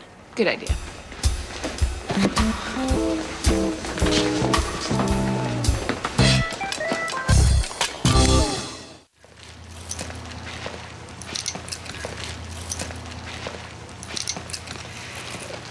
Kyle, what's this? I got these for you.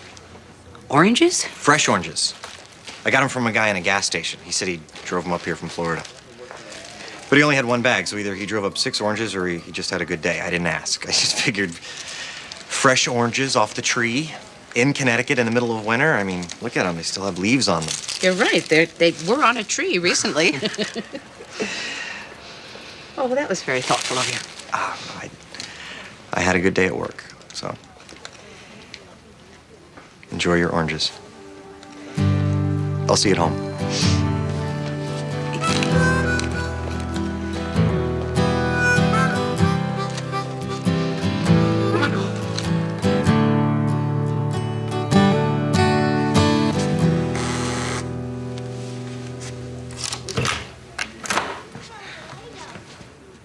Hi. You ready? You can't take the kids. Excuse me? It's all different. I'm okay now. I can handle it. I'm gonna have to come in. Yeah, I'm sorry, yeah. You won't believe what happened. My sister that I told you about, she called out of the clear blue sky. She said I was on her mind and that she was worried about me. And we got to talking, and one thing led to another, and next thing you know, she's sending me money. For a babysitter and therapy. She even hired this maid to come help me out. You don't say. Yeah. So, I'm really sorry that I dragged you into this for nothing, but I just needed some help. I knew I could make it if I could just get some help. See, God does answer prayers after all. Yes, I guess so. Hey, it's the ice cream lady. Are we going to get ice cream? How about hot chocolate? And how about if your mother comes with us? Sure. Go get your coats, guys.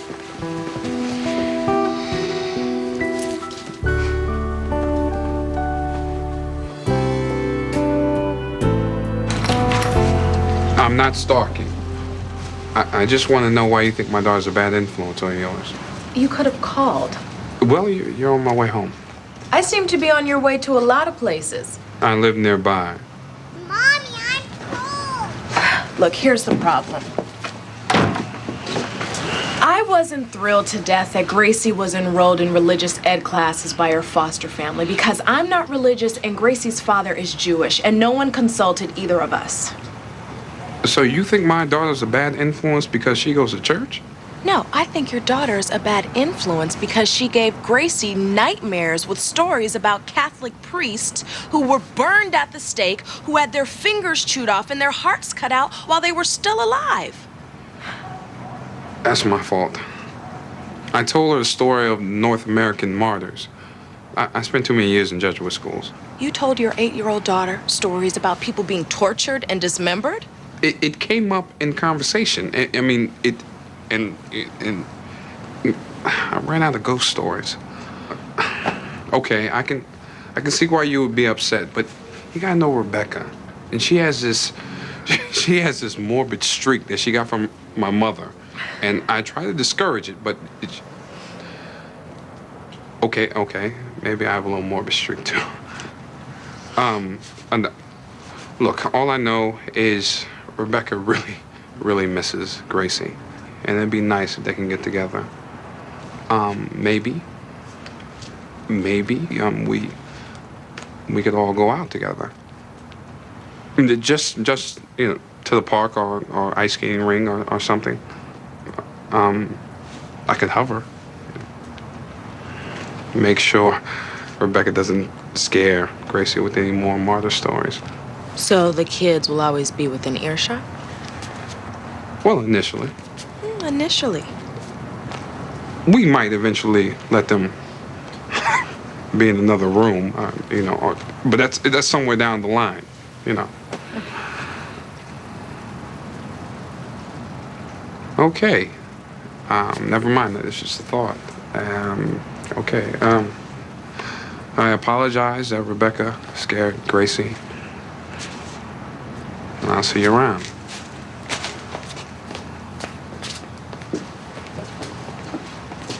Hey, you know, the park or ice skating, it sounds like fun, so give me a call and maybe we can schedule something. I'll do that. Okay.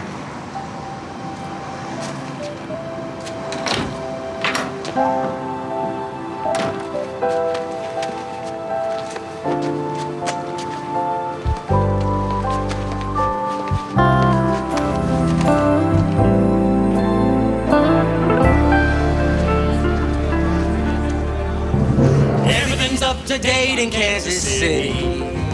They've gone about as far as they could go. They went and built a skyscraper 7 stories high, about as high as a building on a grove. Everything's like a dream in Kansas City. Donna!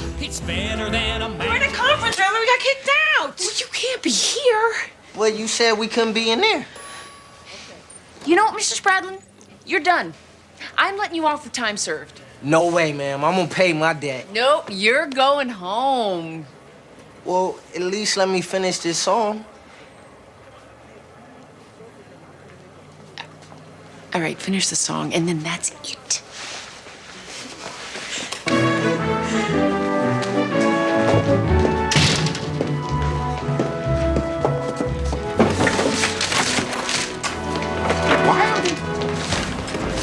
What are they doing? Learn my lesson. Never sentencing anyone to show tunes again. When they get to Andrew Lloyd Webber, I'm quitting. You won't have to. He's gone after this song. Judge Amy Gray, Yeah. I need you to read this.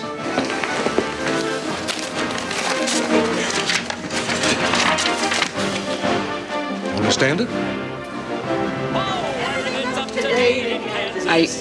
I know what it says. I need you to sign saying you received it. Thanks. Sorry for the interruption. What is it? Judge Gray. I can swear that she was padded from her shoulder to her heel. 2 attorneys have filed grievances against me. It's been referred to the Judicial Review Council. What? They're trying to impeach me. She went about as far as she could go.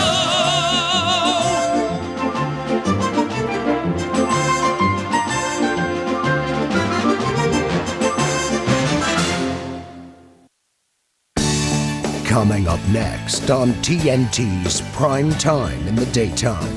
Can McCoy put away a criminal in a murder trial? Solve the case with Law and Order. Next on TNT. Who's a boo-boo? You're a boo-boo, that's who. You're nothing but a boo-boo. Was I ever a boo-boo? Yes, for the first 2 years of your life. Your mother likes that word. It's a cute word. Is Ned a boo-boo? No, Ned is a man, aren't you, Mr. Man? Today, he said fire truck. He did? He actually said Friar Fruck. You know what he meant. Well, he might have been trying to say Friar Tuck. I've been reading him Robin Hood. Steal from the rich and give to the poor. You're a closet communist, Peter. I am? He said fire truck. I need a trivet. Trivet? Trivet? A worthwhile thing my mother have taught me. How to mash potatoes. I officially declare this meal prepared. Shall we? Let it ring, Ma. No, I'm on call. Where's your pager? I turned it off. Mother, then what good is a pager? My sentiments exactly. Maxine Gray. Remember the first meal I ever made for you? No, I don't. I was so drunk I threw Richard, hello. No, I'm not busy. Actually, yes, I am. Could you call back in about an hour because we're just sitting down to dinner. Yes, I promise that I will be here in an hour. Or I could call you. I still have your number from the days when we were speaking to each other. You're in Hartford. Why is that? It's really important, and I know it's expensive. I see. Call me back in an hour. You know, nobody likes to think about life insurance, Donna. But when you have a child, and especially when you're a single mom, then it's a grim reality. Peter, can we put grim realities aside until after we eat? Call me. I'll set up an appointment. I can come to your workplace. I don't know if my boss would like that. Yeah, that's okay. Was that Sean? No. Who was it? Telemarketer. I told you not to answer. Maxine. Pack up your troubles. Donna's potatoes are here.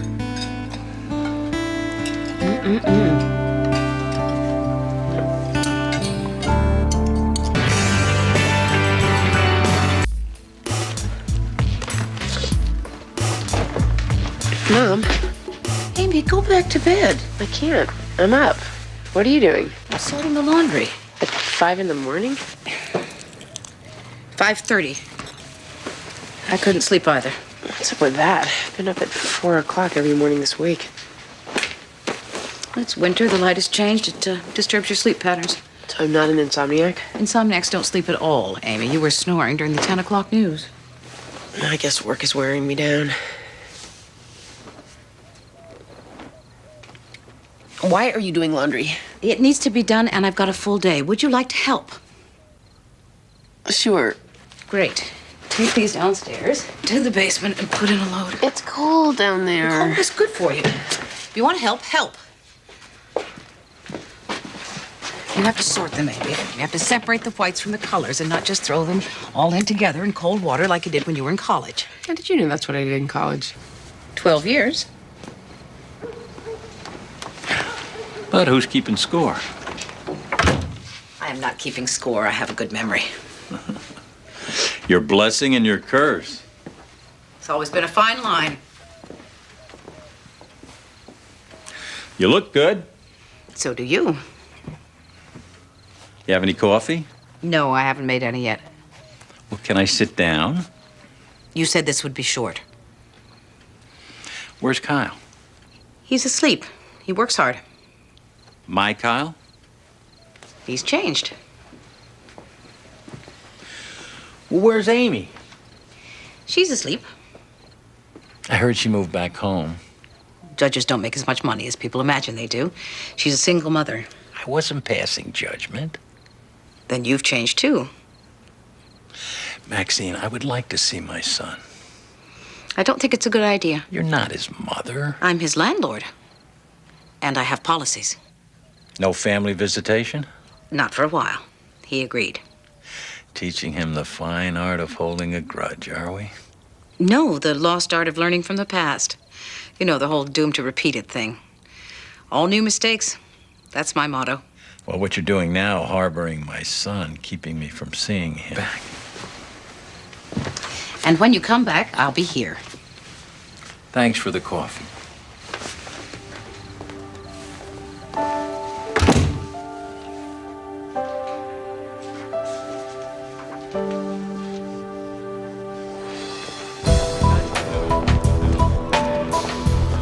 Judge Gray, what we're dealing with here is a clash between science, commerce, maternity, paternity, reality, dreams, and ultimately responsibility. In short, Your Honor, this is a very complicated case.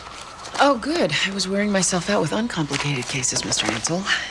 My clients are the parents of Melissa Johnston. Their daughter is estranged from them due to several disagreements during her youth. Well, that's not complicated enough for me. What's the point? Their daughter, Melissa Johnston, 22 years old, is a surrogate parent. She is currently carrying a child. No, make that 2 children for a childless couple who had hoped to become parents. So Melissa's carrying twins? Yes, Your Honor. Melissa, who is without gainful employment, hoped to improve her immediate circumstances by offering her services. She has 2 children she's attempting to raise on welfare. So instead of getting a job at, say, a coffee shop, she agreed to carry a child for a childless couple. Am I up to speed? Almost. Your Honor, the problem is Melissa agreed to carry 1 child, but due to the unpredictable nature of nature, she's carrying 2 children. Okay. What's the problem? My clients, Melissa's parents, are seeking custody of both children in question.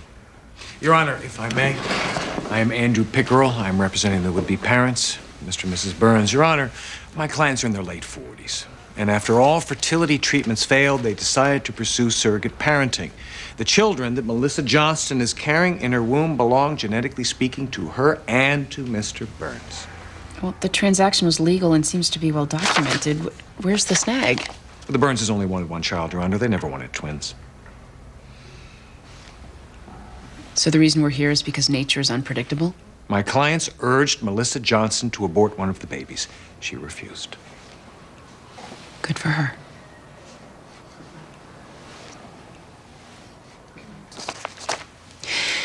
So how many combinations of people and babies are you proposing? And where the hell is DCF in all of this? No need for DCF here, Your Honor. Melissa's parents want both of them. And we want one of them. We have legal rights to one of them. Well, this case is not only complicated, it's a little bit nauseating.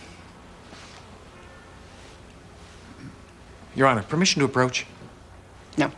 No. No, I can see where this is going. Let's take it to my chambers. 15-minute recess.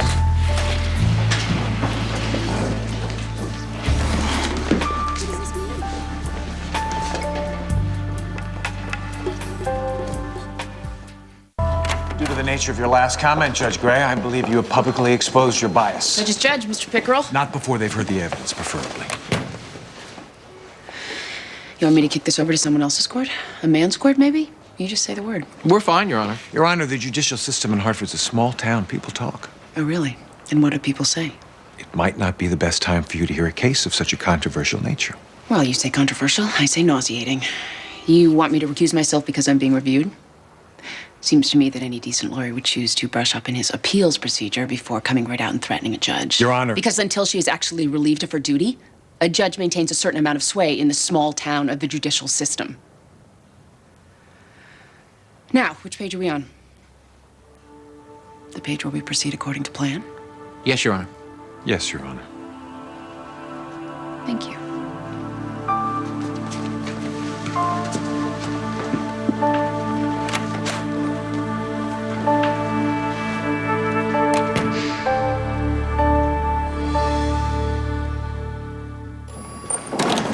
Judge Gray, I took the liberty of making plans for lunch.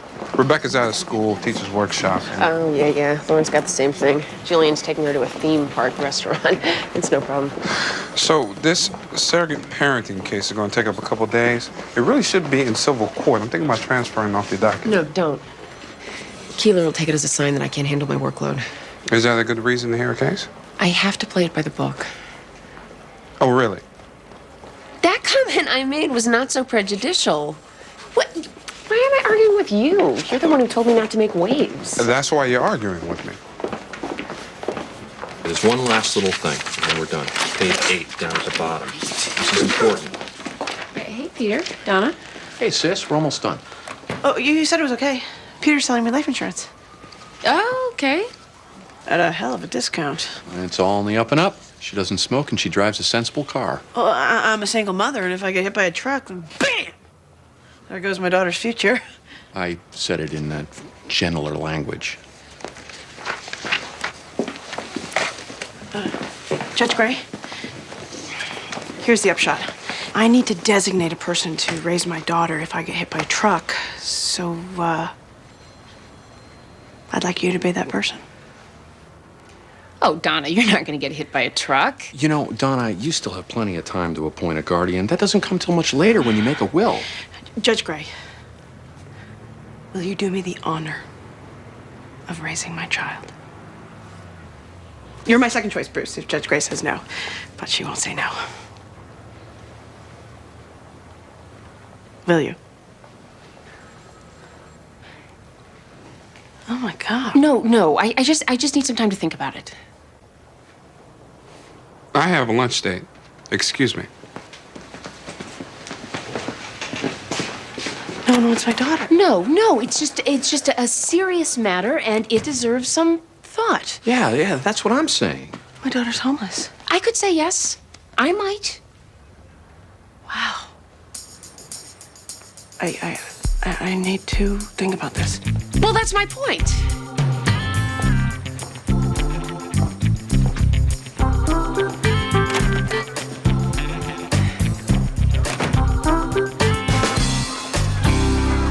So what is a teacher's workshop anyway? Do they actually work, or do they just use it as an excuse to get away from our kids? One of the great mysteries of the public school system. Yes, I agree. So, how do you like Carver? It's fine. How's Weston? The level of parental involvement is a bit scary.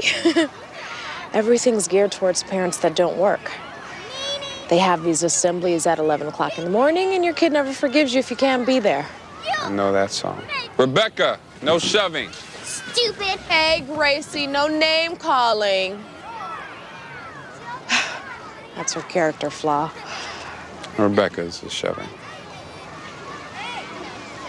So, what do you do on days like this when there's no school or Rebecca's sick? My sister Winnie takes care of her. So I guess it does take a village or an English nanny to raise a child. Neither of which I have.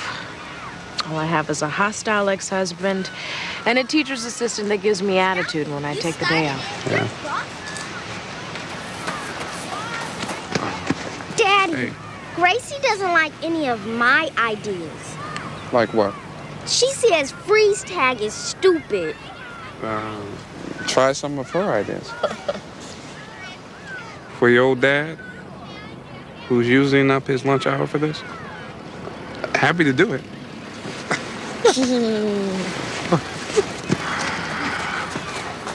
Freeze tag with 2 people.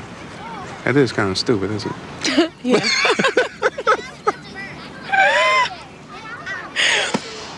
Oh, I'm really glad you talked me into this play date. I'm not good at this. I never really counted on having to make an appointment for my kid to play.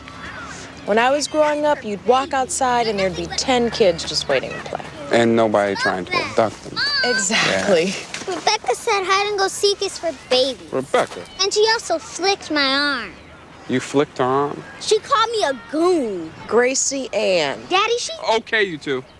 The grown-ups don't want to hear it. Work it out on your own. You've only got 15 minutes left to play, so... I don't want to play. And then you have 15 minutes left to pout. Over there.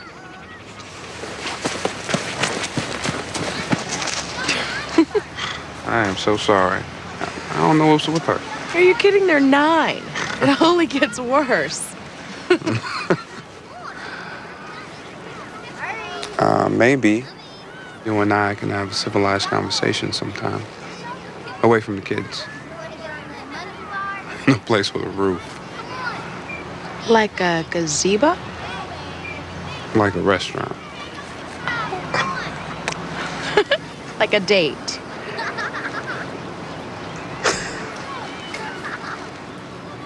When? Like... I have to be honest, Mr. Cranston, I don't see the point in going back to court on this. The 2 times you regained visitation, you abused those rights. I hadn't kicked a drinking then. I mean, I was going to AA, but I wasn't really sober. I swear, I've been clean for 8 months now. Talk to my sponsor. People lie to their sponsors all the time. I am not lying, Maxine. I'm on the narrow now. Try and believe me. Wayne, I removed David from your home the night you broke his arm. And I was the one who went to court twice on your behalf, only to have your rights overturned because of 2 consecutive drunk driving offenses. I know. It's all bad. I just want another chance. What, I'm out of chances here? David's mother is dead set against it. She has an excellent case. Well, what about David? He's 13. The court will consider what he wants. Well, then maybe you could talk to him. Spare him the ordeal of going to court. I'd live with his wishes. Honest.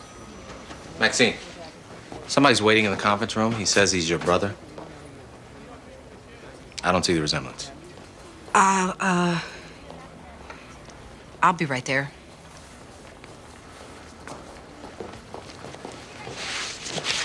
Yes, I'll talk to David. Thank you.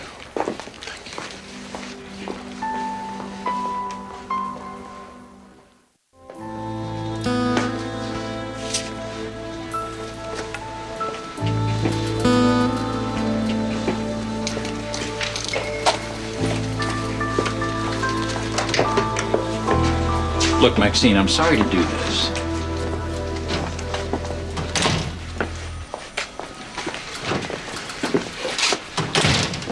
Did you find Kyle?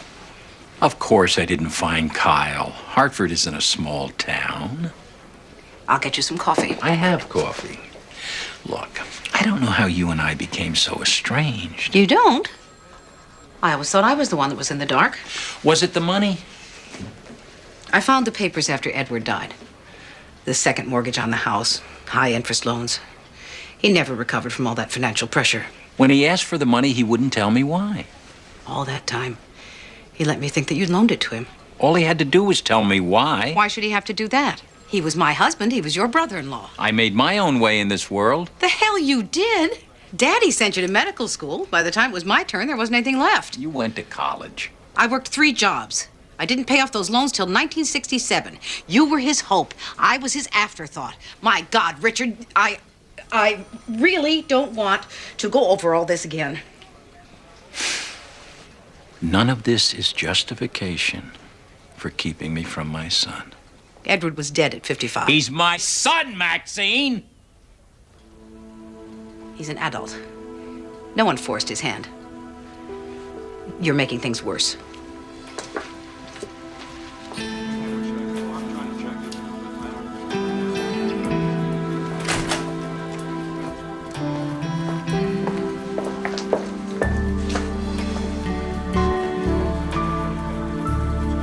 I was looking at the surrogate parenting case. Are you sure you want to call Melissa Johnson? Yeah, I'm sure. How'd your lunch with Rebecca go? Fine. It was actually a play date with Gracie Solomon. And her mother? Yeah. Can I get out of here tomorrow by 6? For what? Dinner? With Gracie's mother? I'll take no for an answer. No, Bruce, you deserve to have a social life. I was thinking the same thing. Thanks.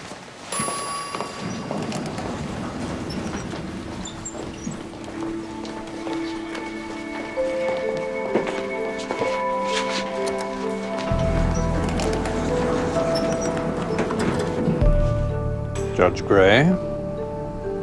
Judge Keeler?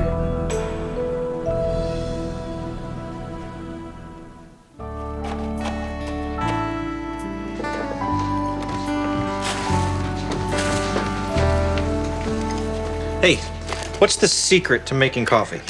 Knowing how to do it. That must be it. Publishing be damned. Want a toasted strudel? Why are you in such a good mood? Today, because I like my job and I have enough money for gas. That is in the details. Amy, I remember that night too. I doubt it.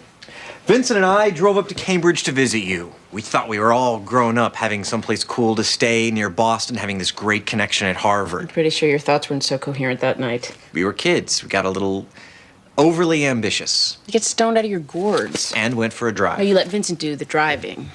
In case a cop pulled you over, which he did, Vincent would take the rap. We got out of it. I got you out of it, Kyle. How? By calling one of my law professors and bailing you out. I never knew that. Vincent went to court in front of all my mother's friends. He got probation. He gave up on school. He didn't get into Brown. He dropped out of college. Tell me when you want me to stop. I didn't know.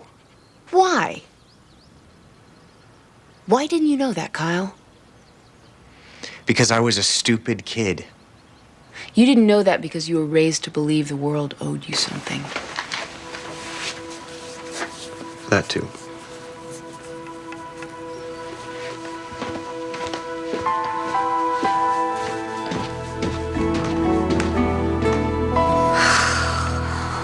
I just wanted to help. You know, I got pregnant with both my kids, not even trying. So when I saw the ad in the paper, I knew I could provide. How much did the ad offer? 25 grand. And did you receive full payment? No, half on delivery. But now they're saying that they only want one, that they're gonna cut the price because of emotional distress or something, and because I didn't follow their medical advice. Which was what? Get rid of one of the babies. I said, no way. Why? It's murder. How would you feel about your parents getting custody of both these babies? No way. I don't even talk to them. But do you consider them to be fit parents? They're okay, I guess. But the deal is with Mr. and Mrs. Burns. If my parents took the babies, then I might have to see them, you know? They'd be in my life. I never wanted them around. How do you feel about Mr. and Mrs. Burns' claim to the babies? They only want one. That seems stupid. Do you feel bonded to these babies? No. But you resisted aborting one of them? Yeah, it's just common sense.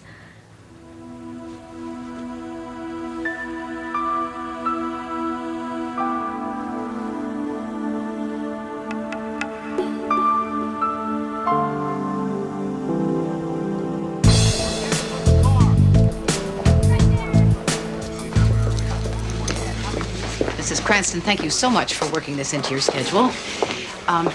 Why don't you make yourself comfortable while David and I talk? He's got team photos at 4. Well, this will only take a few moments. This way, please, David. Why are we doing this? People don't change. If that were true, my job would be much easier. Please. David, what is your mother feeding you? You're taller than I am. I need to put on some muscle. I'm starting quarterback this year. Congratulations. I suppose you know why we're here. It's about my dad. He wants to regain his visitation rights. Is he still drinking? He says not. Cool. The court has denied him visitation twice before, and you know how your mother feels. She rags on him. I don't blame her. He was pretty mean to her. She gave him lots of chances. So has the court. They're gonna say no again? I can make a recommendation based on what you want. And if your mother signs off, then we could avoid court altogether. She'll never say yes. What do you want? He's my dad. He's the reason I'm tall, you know? Plus, he taught me the pitch y'all when I was little. I'd kind of like to see him. Just to say thanks, I guess.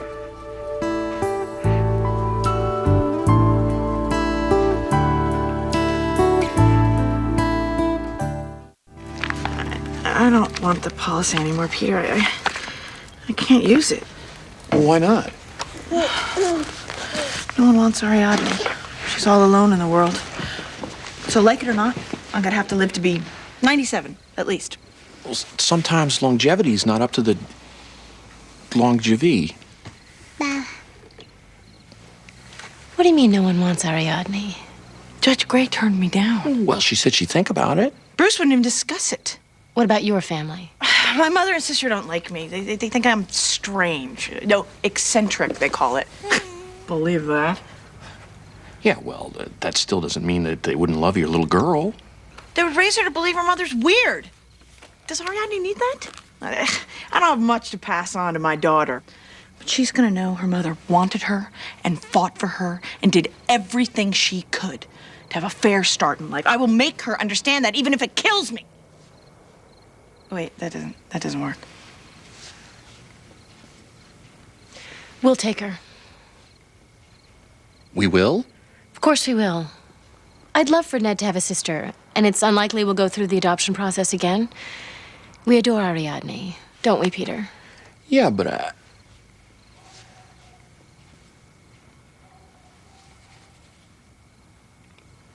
Donna,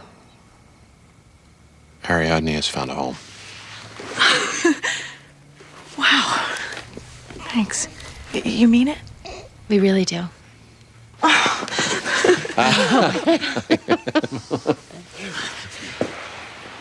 Wait, you're not gonna be sitting around waiting for me to die, are you? Wait, okay, don't go there. Hey.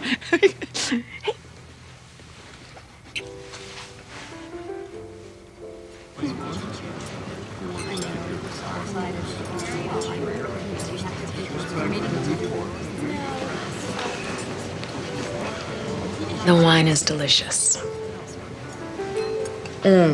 Yes, it was a good recommendation. I can't believe we fell for the pigeon. Oh, thank God. I thought it was bad. That's enough. I'm sorry. We can swing through McDonald's on the way home if you want. No, it's okay. I like my salad, and I'm happy to sit and drink wine and talk with a grown-up. Thank you. So, what do you teach at Wesley? Modern history. That's everything after the Greeks, if you can believe it. This year I've got 18th century Europe. I like it. I get into the French Revolution. So you have a morbid streak, too. The guillotines were neat and precise. Martyrs are messy. So you work for Amy Gray? Yes. I've heard the rumors about her being reviewed. I hope she gets through this okay, because I know what it's like to have your life put under a microscope by, shall we say, the founding fathers. I was in a car accident, and I got addicted to painkillers. I went cold turkey long before my ex-husband decided to petition the court. He actually used my job against me more than the drugs. He's white, you know, so it didn't take much for him to convince the court that our decision to procreate was misguided from the start. He never even wanted custody. He just wanted to get out of paying child support. He was in Germany when they took Gracie away from me. So they put her in foster care. Well, I'm glad you got her back. Yes. For one thing, we never would have met.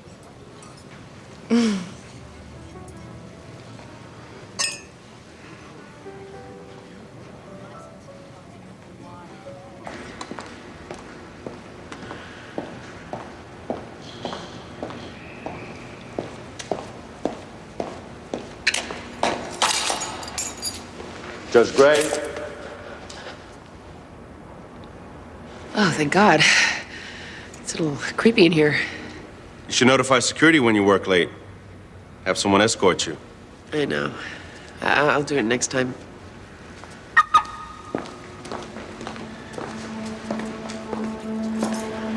I'll be all right now.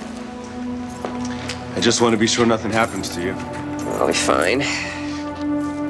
The guy you talked to from the Hartford Examiner? His story got tossed by the publisher. You know who the publisher is? Excuse me? A friend of Judge Keeler's from prep school. That far back. You need to be more careful, Judge Gray.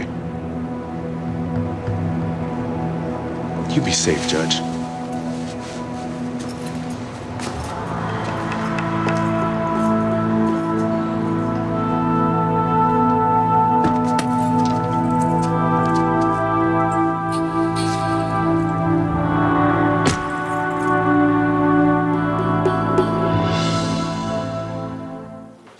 Judge Gray? Hi, Donna. You're off the hook. I found a family for Ariadne. Oh, good. Guess who? Peter and Jillian. They're thrilled. They don't even have to think about it. Oh, good. Oh, that's good, Donna. Yeah, that way we can all stay close to her. Not that anything will ever happen to you. Judge Gray. Bruce, you would not believe what happened. Keeler has gone too far. I have to do something. Judge You Gray. can't be threatened by a security guard. How David Mamet can you get? Judge I'm Gray. going to the authorities. He cannot intimidate me like that. I think the point is, he can. I am not afraid of him.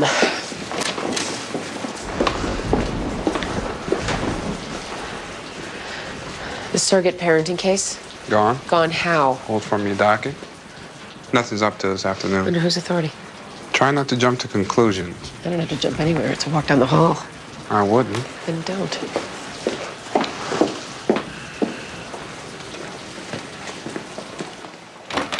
Judge Keeler, we really need to talk.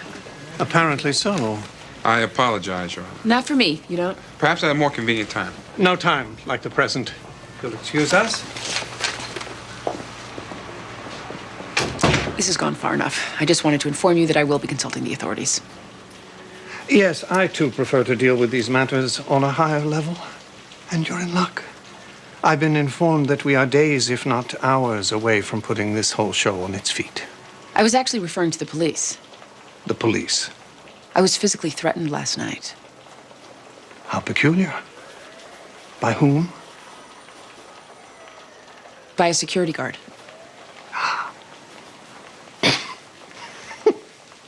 Beware false prophets, I suppose. Incidentally, the chief of police goes to my church, a cradle Catholic turned Episcopalian, a fine golfer as well. What I am saying is that this is not over. Perhaps your CSO could escort you back to your chambers and convince you that it is. He's been around the juvenile court system a lot longer than you. He's examined the ins and outs, had a hand in the viscera, as it were. I don't touch guts. Judge Gray is right. It's not over.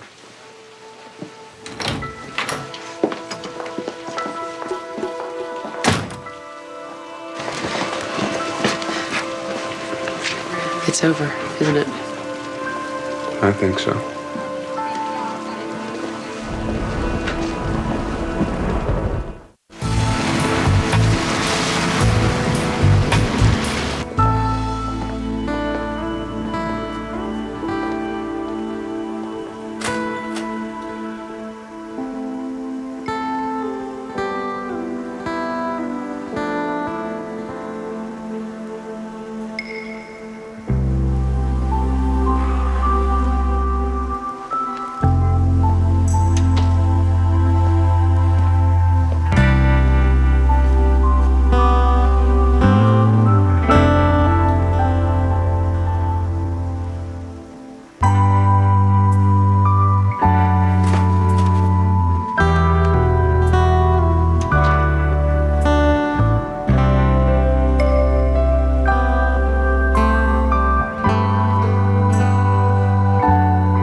Maxine? I cooked, but nobody came. Amy called, said she's gonna be home late. Hope you're hungry, because I made chili. Hello, son. What are you doing? I know we left it on bad terms. We left it. That's the point.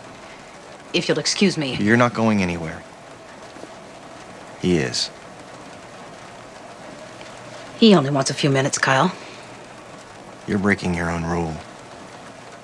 That happens sometimes. Just 5 minutes, son. That's all I want. Got a new watch. It's a Timex. You know what they say about those?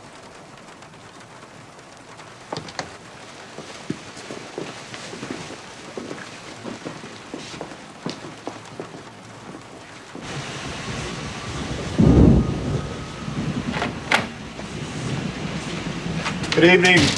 Sorry to extend your workday. Some of my colleagues feel that it's time to put this matter to bed. Of course, we understand. Please be seated. I'm Judge Crumble. I make my home in the Criminal Division of Superior Court. You are Judge Gray. Yes, I'm confused. You're here under And whose you are authority? Judge Keeler. Yes, I know your father. We both went to Choate. Please give him my regards. He's in the phone book, Judge Keeler. Now, as I'm sure you're both aware, the juvenile justice system is under enough of an attack from without. It doesn't need to unravel from within. I've had time to review the issues surrounding Judge Gray's alleged misconduct. I've also reviewed your most recent decisions, Judge Keeler. We do want to be fair. Yes, we do. Judge Gray, for someone who's barely had time to warm the bench, you've taken quite an aggressive stance. Or is the word creative? For example, you vandalized your own courtroom. I made a mark on the wall to illustrate a point. I cleaned it up myself. Good. You sentenced someone to show tunes? I cleaned that up as well. I believe I have the right to inquire after your credentials. I was sent by God. Does that help? You were investigated for a personal impropriety, a matter involving your CSO. That was resolved to everyone's satisfaction? I happen to have some files of my own documented research on Judge Keeler's recent conduct. Put those away. Well, Judge Keeler claims that you are incompetent, disruptive, and a disgrace to the profession. Judge Keeler's been on the bench for 18 years. Here's what I think. Judge Gray, you need to stop talking to the press. What? TV interviews, for example. I didn't violate any judicial ethics. Fraternizing with reporters. Wait, the First in Amendment. front of the camera, behind the camera. Newspapers, radio, periodicals, and the Pony Express. Is that clear? Very. Consider this a private censure. As for you, Judge Keeler, I think you've been on the bench a little too long. What do you think? Barry, I am 2 years away from a planned retirement. I have other aspirations. Judge Keeler, that's too far away. By about a year and 11 months. Life is unpredictable.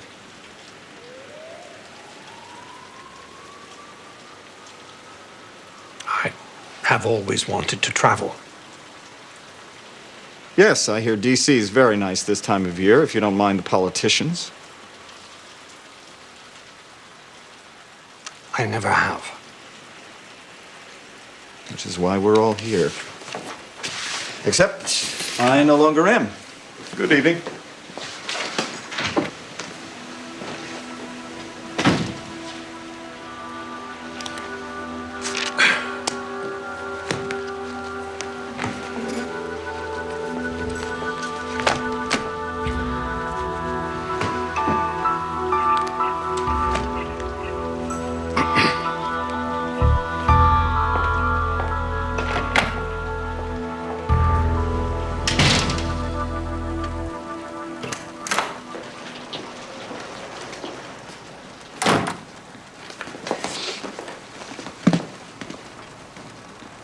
Hey, Kyle. Hey, you missed all the fireworks. What fireworks? Just a figure of speech. There weren't any fireworks. Are you okay? You ever like to take out the baby pictures of Lauren and just look at them? Kind of scares you because it reminds you can never go back there, but sometimes you just like to reflect. Found it in your pantry. Seal isn't broken. Have a seat. No, I gotta check on Lauren. Maxine put her to bed already. It's late. All right.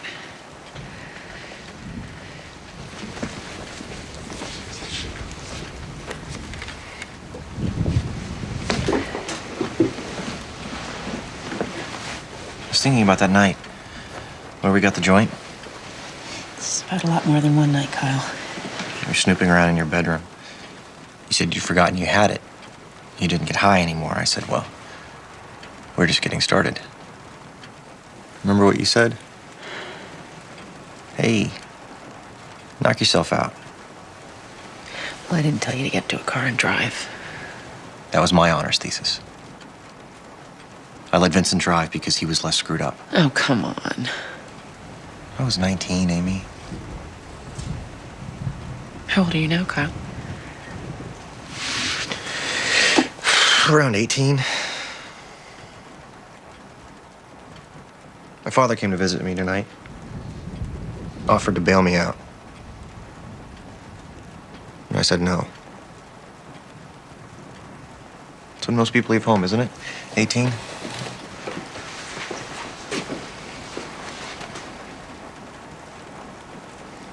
wasn't my first joint, Amy. Wasn't Vincent's either, so you can let yourself off that particular hook. Sleep well.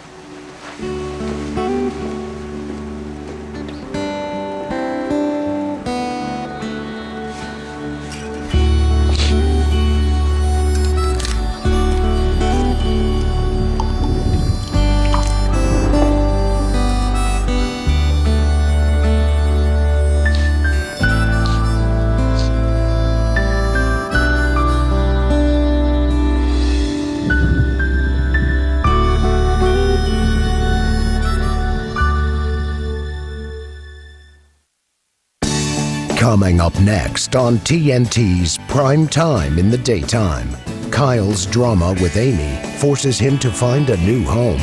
Don't miss Judging Amy, next on TNT.